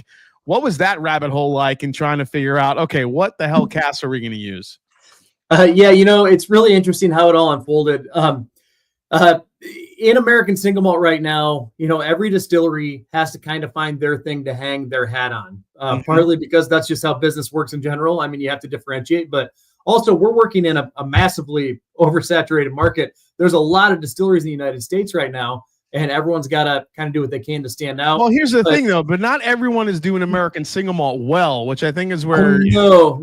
There's a lot of people who aren't, and I do want to come back to that at the beginning of the show. You mentioned kind of the legacy brands struggling to keep up a little bit. Let's come back to that in a second here. But okay, cool. Write that one down. So everyone's kind of got to find their thing to hang their hat on. And some distilleries, like say in the Pacific Northwest, they might do like a locally, their thing is locally grown barley, or, maybe in Texas, it's all about the climate down in Texas or something. Being in Iowa, single malt wasn't a natural fit. I mean, we're the bourbon. It makes sense for us to do bourbon. We're the corn state. We should be producing a lot of bourbon, and that's what we do. But when it comes to single malt, how do we make it all make sense? Well, we're a winery distillery combination. It would make a lot of sense if we did a lot of cask finishing, specifically in wine casks. And that it really rooted from like that original thought. But I will also say, to kind of further it, in 2017 is when I became at the time the head distiller. My title is master distiller now, I guess. But in 2017, I took this role. And the first cask I ever filled up, going from single malt, going from ex-bourbon into a finishing cask, the first one I ever transferred into was an Amontillado sherry. And at that point in time, I just absolutely fell in love with Amontillado casks. You guys have been here at this point. You've seen that we've got, we have hundreds of different casks, different finishing casks around the property, and a lot of Amontillado. And that's just because I've developed such a strong connection to those casks, and they finish our spirits so well. After I kind of started going down that rabbit hole. One thing led to another, and then it just became a game of, all right, I tried an Amontillado cask, loved it. Well, what's next? What else can I try? And I just started trying as many different casks as possible. I do 1 or 2 at a time. If they went well, the next time I'd bring in 20 of them and fill those up and kind of increase our inventory slowly but surely. And that's really how we've done it. And what that has led to is us having a couple different options that we now specialize in. And one is having a very diverse set of these fun casks of finishing single malt, or very unique blends, which is something that I personally really enjoy doing, is taking all these different finishing casks and blending that single malt together to create something that really hasn't been done before. And that's what I enjoy. So it all really rooted from finding this differentiator, which was us leaning on wine casks for finishing single malt. Got it. Josh K asks, have you ever finished an American single malt in a rye cask? Yeah, we have. As a matter of fact, a decent amount of our single malt. I always say it starts out in ex-bourbon. About 95% of the time it is ex-bourbon. Every now and then we will actually even start it out in ex-rye. And those barrels, as you probably imagine, they do take on slightly more of a spice characteristic, as opposed to getting on the sweeter side that you'd normally get from bourbon.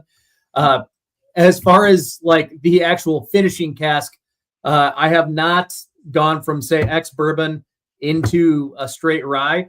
I have gone from ex-bourbon into a port cask finish rye, and that one is phenomenal. So we tried that one. That thing was nuts. Yeah. We tried it. We're like, I don't know if people are ready for this one quite yet. Yep. We have a few of those around here. By the way, Tim Romero, he might go into a timeout for this one. Hear me out. The first Amburana American single malt. Yeah, he's going to timeout for that. Can I go on a quick rabbit hole on that? I can't wait to hear this. Oh my God! Tell me you tried it. Tell me you tried it, Murphy. We did. I want to mention one of our employees named Mike. Mike's a real good guy. Okay. He every now and then he'll come up to me and be like, hey, I got an idea, and we should give this a try. And, usually I think about it, whatever.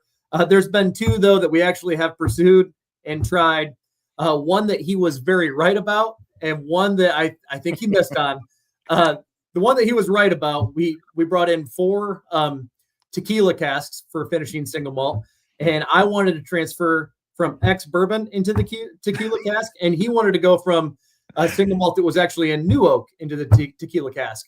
And the new oak to the tequila was better. He was right about that. I was wrong. The other end was Amburana. We brought in 4 of those and filled them up with single malt.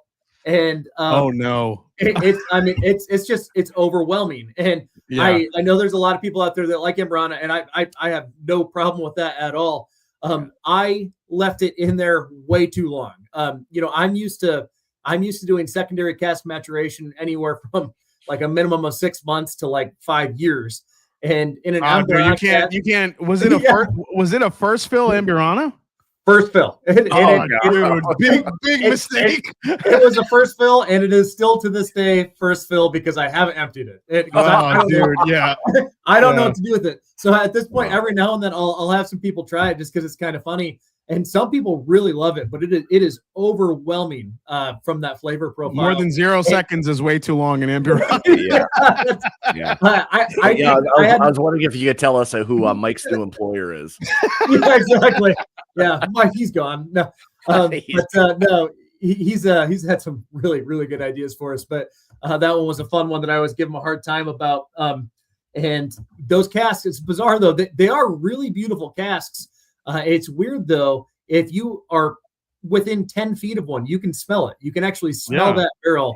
It's so incredibly strong. And so that's why it's going to impart so much flavor, obviously. All right, Scotty, you're up. I want you to kind of taste through the our quintessential pick here. And I sat down with this thing a few hours ago.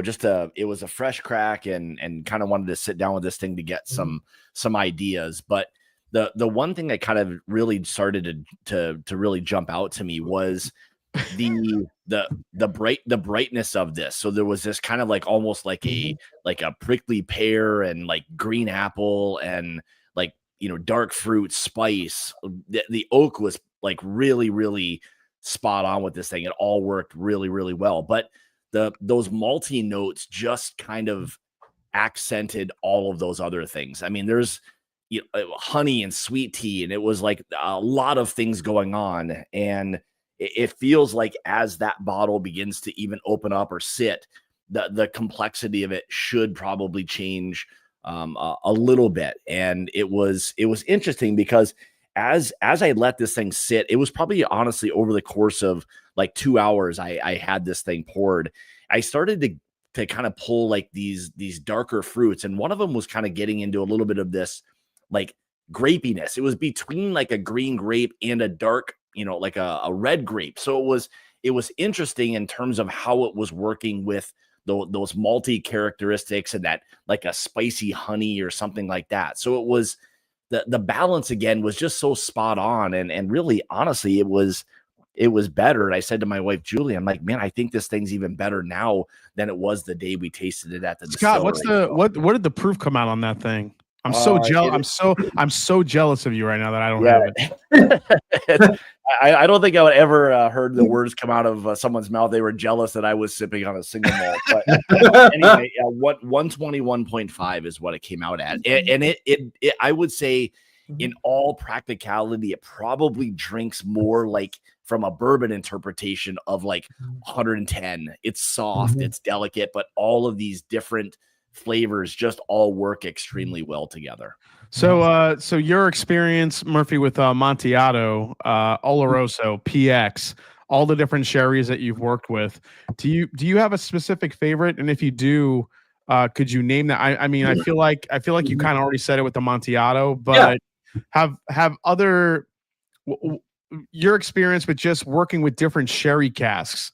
What has been? Is there a sherry cask you feel is the most challenging? One that needs more time? What has been kind of your experience with those different types of sherry casks? Good question. And sherry casks are something that I really, really love to dabble with. Amontillado sherry is clearly my favorite, and that started out once again because that was the first one I ever got to use, and it just worked really well. And by the way, I'm sure the reason why we went with Amontillado at that point was probably because the casks were cheaper than PX and Oloroso, because everyone back then wanted PX and no one was really doing Amontillado. And so, there was probably a financial element to us bringing those in. But now that we have worked with all three numerous times, I do believe that Amontillado, it just works better with our spirit in general. I'll also mention that we have had sweet Amontillado and dry Amontillado. Dry is going to be more common. Every now and then we can get our hands on a sweet Amontillado, and those are just killer. Our single malt does really, really well in sweet wine casks for one reason or another. And so anyway, Amontillado has just always taken the cake on that front. I will say, you asked a good question. Are there any that are more challenging? I do enjoy our single malt in Oloroso. I haven't gotten to the point where I've really figured it out yet. We probably have, 20 different Olorosos from probably 4 or 5 different places. So, I mean, they're all going to impart different flavors, and they're all very interesting. They would all be very cool as single barrel releases. But I don't feel that they can stand up to what we've done with the Amontillado so far. So I'm still kind of sharpening my skills on that side of things with those casks.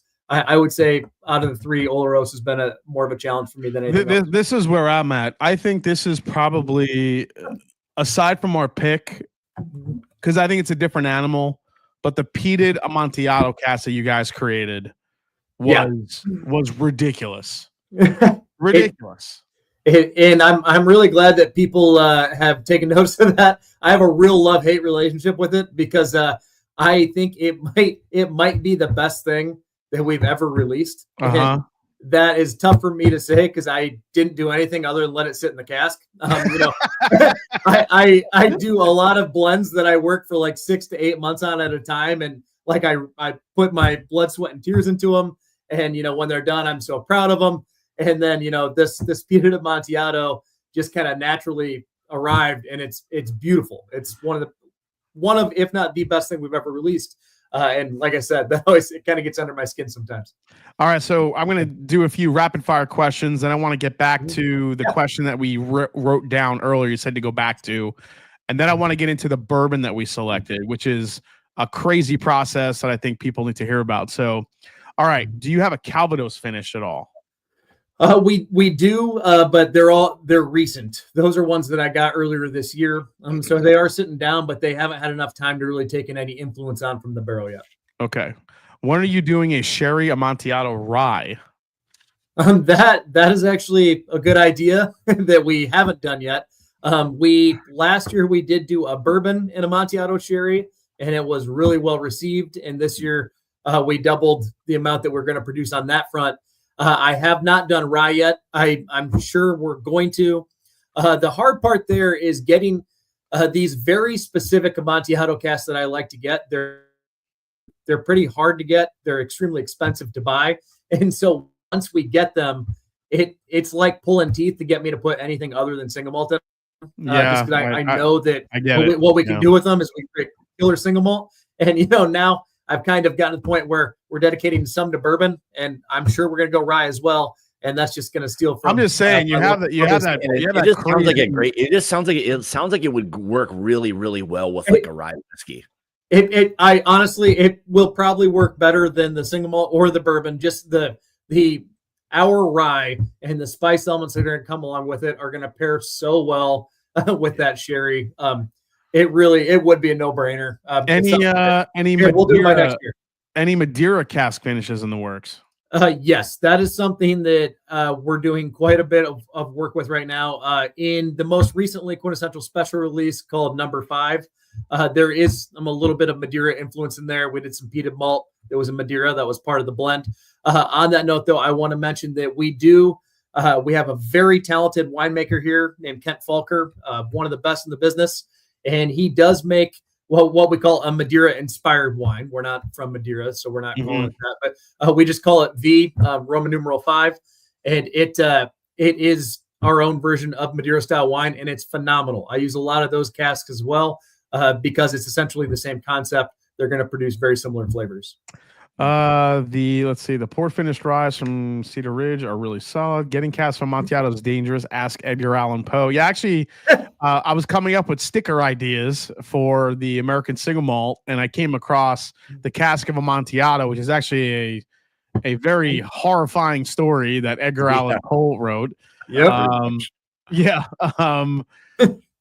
You said you wanted to make an American single malt that was more Scotch-like. Was there a specific Scotch brand you were thinking about, or that you try to emulate? That's a great question. It is a good question, and it's an important one. Once again, I'm going to give credit to my dad on that front because I kind of brought the American style influence to the table, and what he was bringing to the table was he was inspired by two in particular. Balvenie Double Wood, which involves cask transfers, which we do, and then I believe it's Glenfiddich 15 that does their Solera method, which is a very similar concept to what we're doing. So we kind of did the best of both worlds by doing a cask transfer from ex-bourbon to a secondary cask, and then incorporating a Solera method after that. So I know he was inspired not necessarily by those two whiskeys, but by the production processes behind them. Yeah. All right, last question here, and this is actually one I want to know. Is there a limit on how many reuses on a cask of sherry? Or just generally in barrels? Does it depend? Does it depend on the spirit that it was, or basically once you're past 2, 3, maybe 4 uses, when is it that a cask is deemed dead and you can't use it anymore? So really good question. Not many people think to ask that. So these sherry butts that I'm getting, especially the butts, a butt, B-U-T-T, is an actual size of a barrel. For those of you who don't know, it's about 132 gallons. There are normal Amontillado sherry casks. There are butts of it. The butts are what I have used the longest. That's what I started using in 2017. And those, because we put so much money into them, they're about $6,000 a piece to get them here. Wow. I'm trying to reuse them as many times as possible, from one, a financial standpoint, but then two, to understand how many turns you can get out of them. And what I've determined is that the first one, first fill is going to be massive sherry influence. Second and third are both still going to impart a decent amount of flavor. By the time you get to 4, though, it's getting quite neutral. And I have finally, over the last year, I have discovered that once you get to the 5th use, it's essentially a holding vessel at that point. It's not going to impart much flavor or color, or at least it hasn't to this point in time. So my determination is that the first 2 turns are where we're going to get the most. Then you can go 3 and 4, but 5 you're not going to get much out of. And last question here before we get to the kind of your thoughts on what the maybe the heritage distillers are doing. Hopkins says, I read somewhere that some distillers like to keep some sherry in the barrel during the aging process. Is this common, or is it just depend on what you're getting once you order those $6,000 barrels each and every time? It's everyone's going to have their own style on this front. When a barrel shows up, we have our own winery, so we can dump barrels of, say, wine or V or whatever, and we can refill them that same day. But if we're buying them from overseas, like we do the sherry butts, or if we're buying, a pair of brandy casks from California, which we did recently, sometimes they will show up with a little bit of residual liquid in them from whatever they held previously. And now you, as a producer, have a decision to make. If there's like gallons in there, you want to dump it out. But if you can look into the barrel and see that there's just a little bit of liquid at the bottom, you can either A, dump it, B, dump it and rinse it, or C, fill it up. Just fill it up even with that like little, cup or 2 of liquid down in the bottom. I have absolutely tried all 3. I usually don't rinse very hard. We'll either dump it, or if there's, just a cup or 2 in there, we'll usually embrace it and let it be part of the whiskey. The reason being, it's going to be the same thing either way. The barrel wood itself, oak is very porous, and that oak, the pores are trapping liquid in that wood. So once you fill it up with whiskey, whatever was in that wood previously is going to come into the center of the barrel to a certain extent. So you're going to get some of the residual out of that wood. That's the whole concept of cask finishing in the first place. But to kind of get at the question, to what point is that okay? If there's 2 gallons of liquid in there, at some point now you've just got wine blended with whiskey. So exactly. It's kind of like an unwritten rule thing, and kind of like a gentleman's agreement. You don't want to get too crazy with it. But if there's just a cup or 2 in the bottom, go ahead and fill it up. Honestly, if it was me, I would just get a 4-foot straw, shove it in that butt. I'll leave the barrel a little wet, and then dump my spirit in there. Yeah, we've done that.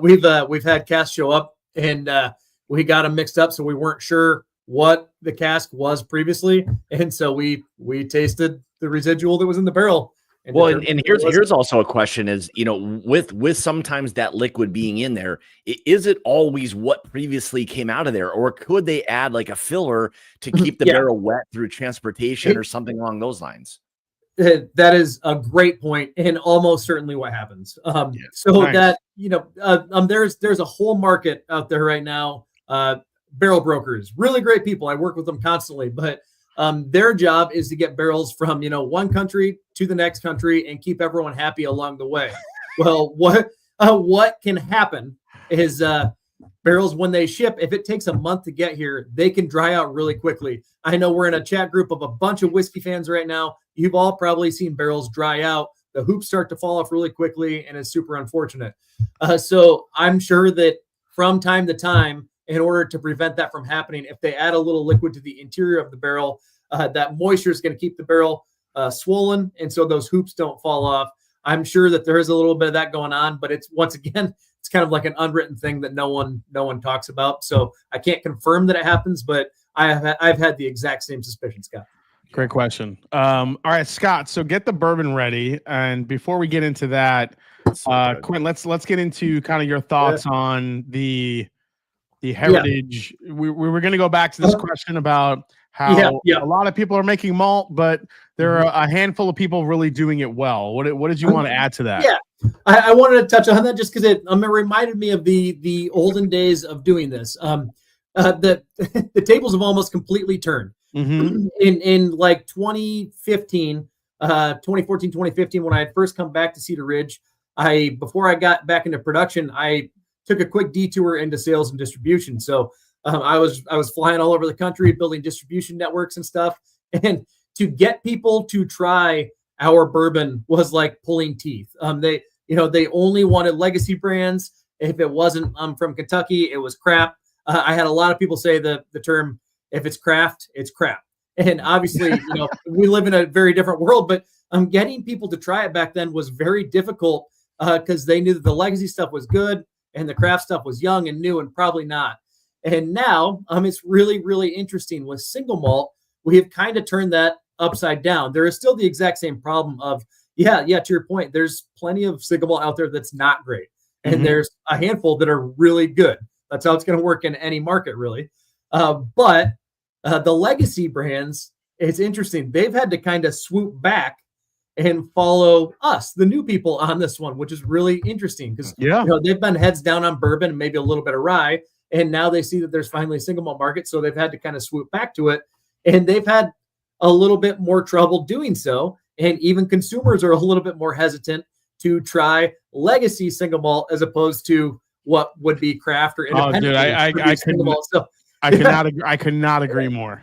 Yeah. It's really weird. It's the first time in my 20-year career now that I've actually seen that happen. And I'm not gonna lie, it's enjoyable to see. Yeah, I'm just saying, like the Jim Beam Claremont Steep is one of the most god awful products I've ever had. And it's one of those things where, to me, like, that is such a boring thing. Like, there's nothing about that makes that even like enjoyable or even me want to even explore that. Because when you try this, like, I'll just say, like, once you try this, going back or to other things, man, it is very, very difficult. I'll say that. Yeah, Tango Sierra said the legacy brands, the craft distillers, when it comes to like these new whiskey types, and I told you it's something they haven't focused on. And to your point, Murphy, it's something they haven't focused on. They haven't really thought about it, and then all of a sudden, it's like, whoa, these other people like Cedar Ridge and McCarthy's and Westward, they're doing it right.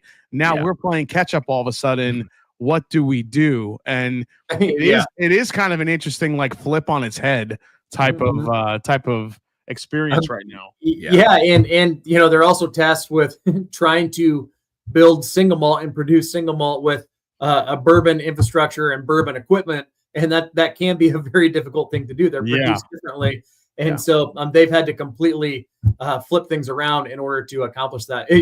And who knows? I mean, who knows where it will all go? I'm guessing eventually some of them definitely will succeed and be great, but it has been an interesting situation to experience over the last years. I'll say this, they have a long way to go, dude. They do. They do. All right, Scott, let's talk about the bourbon now, because Cedar Ridge is, to Murphy's point, Iowa's corn country. There's just miles and miles of corn everywhere on both sides. I mean, Scott and I were driving down the road on the way to Cedar Ridge, and we were looking left and right, and we're like, this is like an ocean, except it's corn. It's just corn. Like, it doesn't end. It just keeps going and going and going.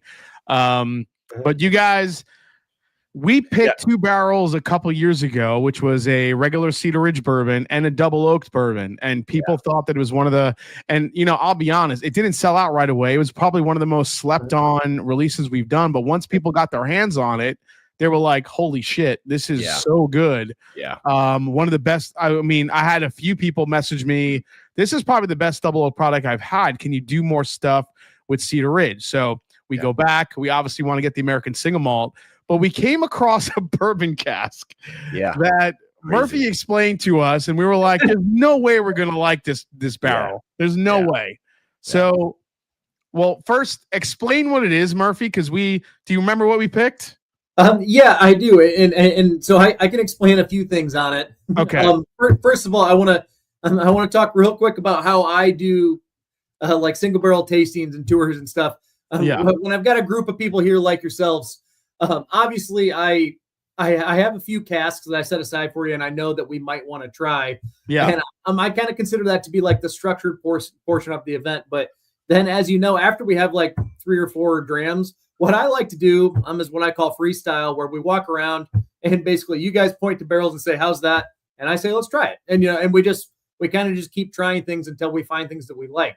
And if I remember right, the one that you guys ended up picking, I don't think it's one that I mentioned. I think it's one that you guys saw and asked about, and we ended up tapping into it. I personally really enjoyed it. But I believe you guys settled on the orange cask, correct? We did. Yeah, The orange PX sherry. It's a PX. It's a P. So you described it as a PX sherry finished bourbon with macerated orange peels in it. That is correct. And so this label hit the TTB because there was no label for it yet that you guys had created. Right. And then I think I got about 150 Instagram messages about it. What is this? I'm like, well, we'll talk about it when it gets closer. So any kind of like insight you could give us to this barrel before Scott dives into the tasting? Yeah, too late.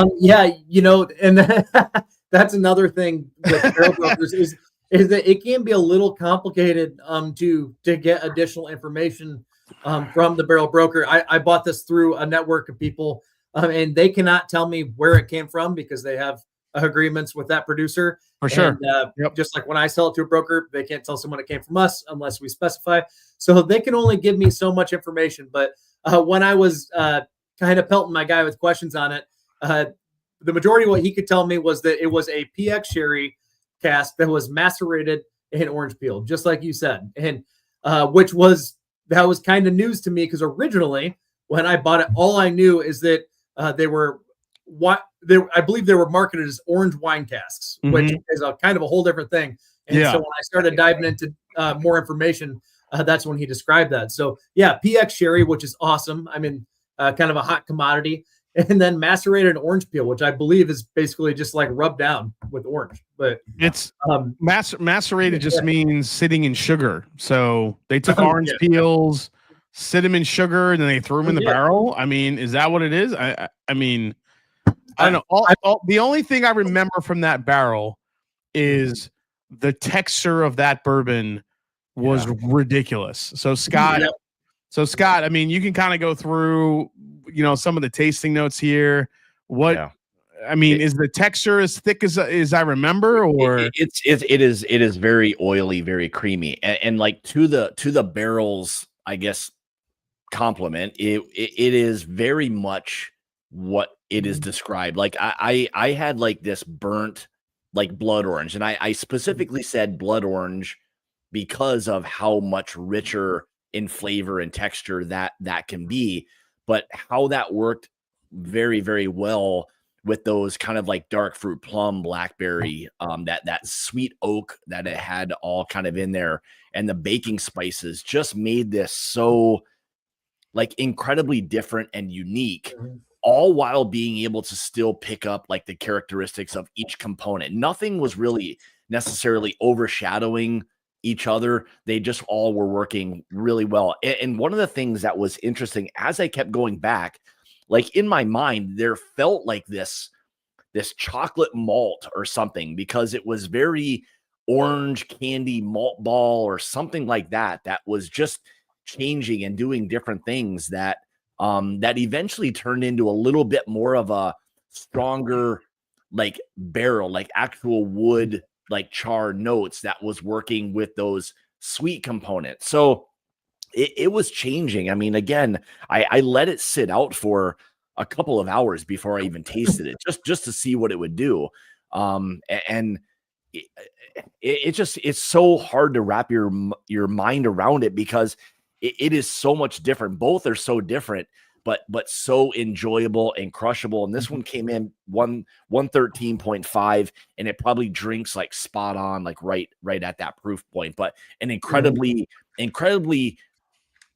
like the texture of it is absolutely fantastic and just works so well with all the that was the standout feature for me when we tried that barrel, because everything we were going through, we're trying so many different types of whiskeys. Obviously, Murphy has talked about a lot of the different finishes they work with, but we were doing the pour finished rye.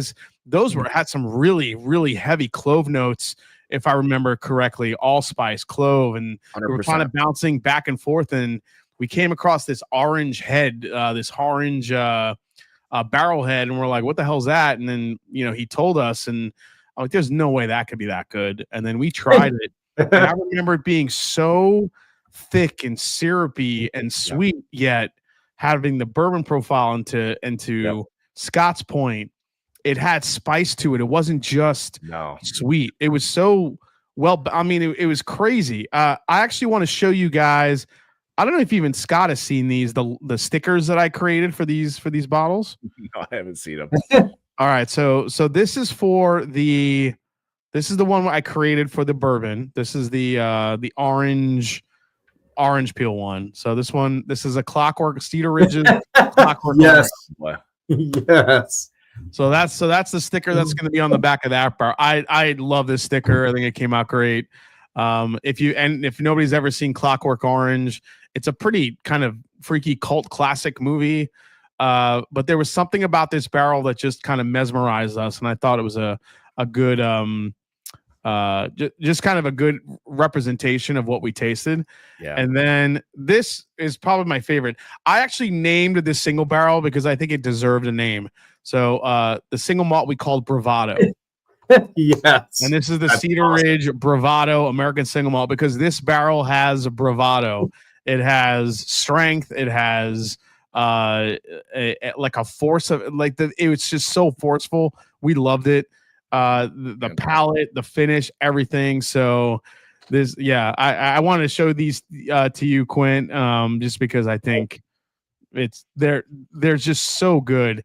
These barrels, I cannot wait to launch these Friday to our Patreon. So yeah. I'll say this. This bourbon is both like savory and decadent all at the same time. There's all of the components of both of those with an incredible texture. So you guys are going to enjoy the hell out of both of these things for completely different reasons, but they each on their own deserve like a lot of recognition, and to Murphy's accolades for everything that you do. I mean, I know you're humble in wanting to like not accept all of like what it is you do, but it's not just as simple as making a mash and throwing it in a barrel and like letting it sit there. There's more that goes into it that he's not saying, but that passion of yours has translated into some incredible whiskeys.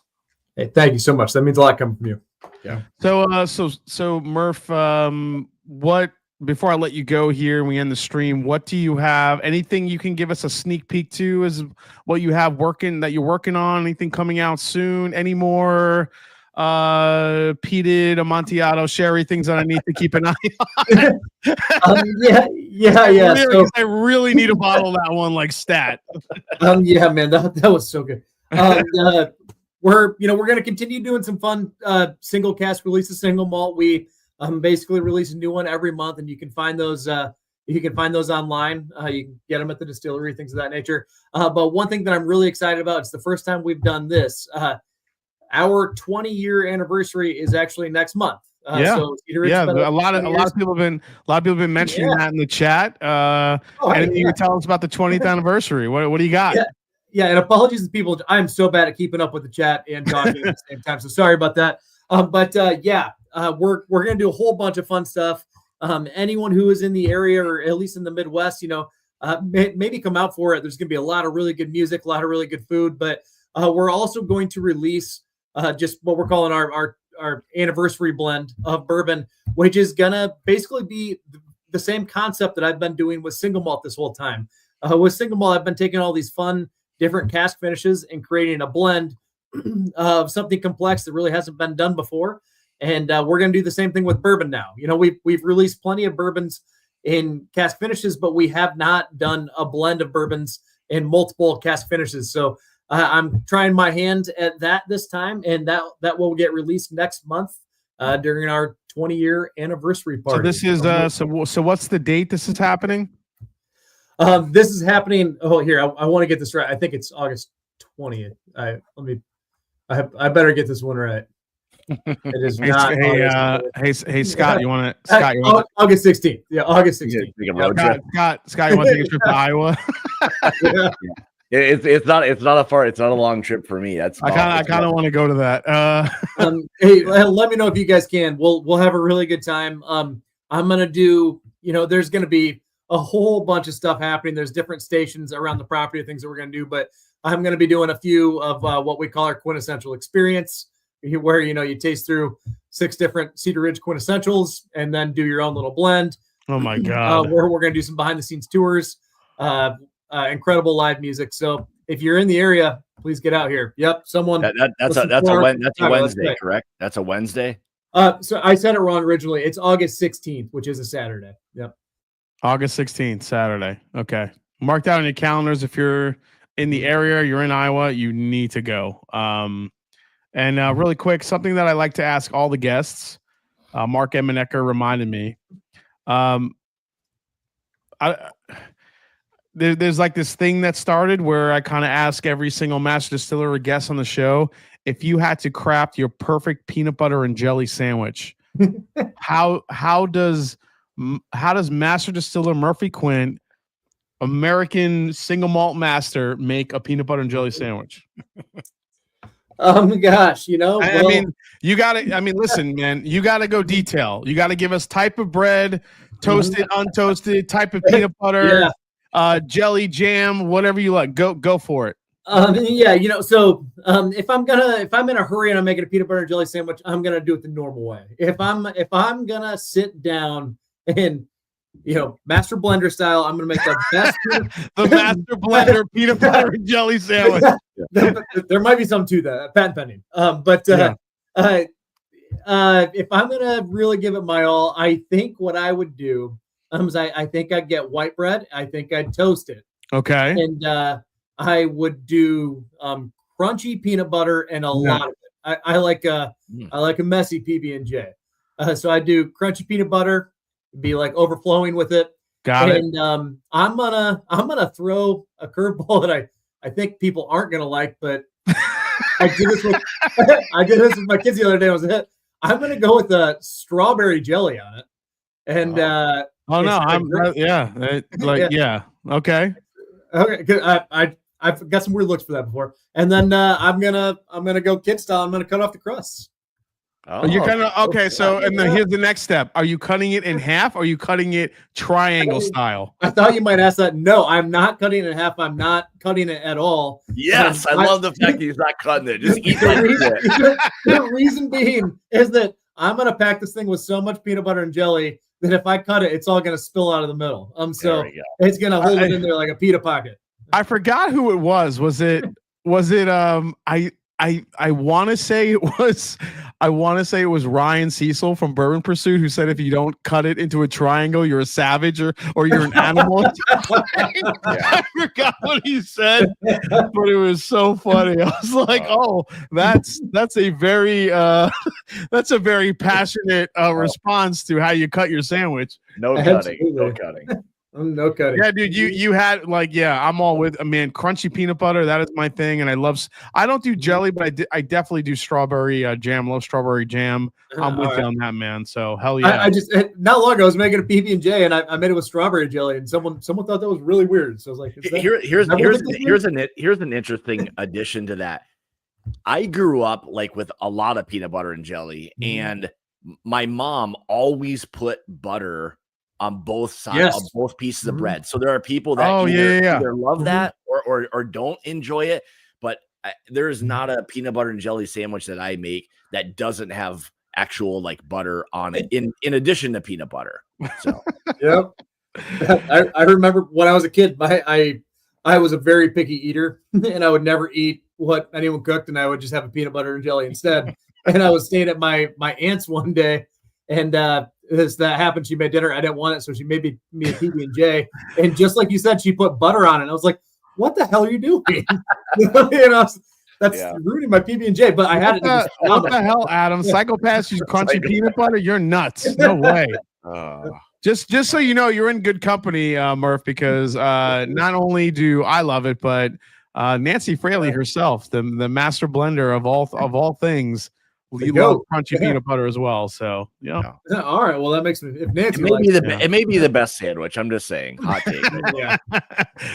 All right, guys. Well, with that, I want to thank Mr. Master Distiller Murphy Quint of Cedar Ridge for coming on the channel and talking all things Cedar Ridge, his passion, everything came through. Guys, if you have not tried anything from Cedar Ridge, please do. The quintessentials are absolutely special. Some of the stuff they're doing, the bourbons, the double oak, the finishes are incredible. If you can make it out to the 20th anniversary on Saturday, August 16th, please do. That might be something I might try to go to. That sounds incredible. I want to just get this crazy bourbon blend. But it's awesome. I mean, I'd say in addition to that, even if you don't make it to that, go to the distillery. Their pizza is amazing. Yes. It's great pizza. It's a great place to get the wood-fired pizza. Yeah, yes, fantastic. Yeah, Murphy, real quick, if people want to talk to you, chat with you, Instagram, or just come to the distillery, what's the best way? So I do have my own little Instagram account, Murphy Quint, and on that I just do like some behind the scenes stuff at Cedar Ridge, kind of emphasize some of the fun production stuff that we do. But outside of that, Cedar Ridge, Iowa is where you can find us on Instagram, Facebook, things like that. Make sure to follow along. We'll have more updates about the 20-year party and things of that nature, any fun products that we're going to release. So yeah, check us out. All right, guys, with all that said, it is good to be back after 2 weeks. I know it felt longer than that for me, but glad to be back. And as I always say, it's not about the whiskey, it's the people you share with. Master Journey patrons, look out for these 2 amazing Cedar Ridge bottles dropping this Friday. We cannot wait to get them to you guys. And cheers, and we'll see you next week right here on the Master Drum. Cheers, guys. Cheers, everyone. Cheers.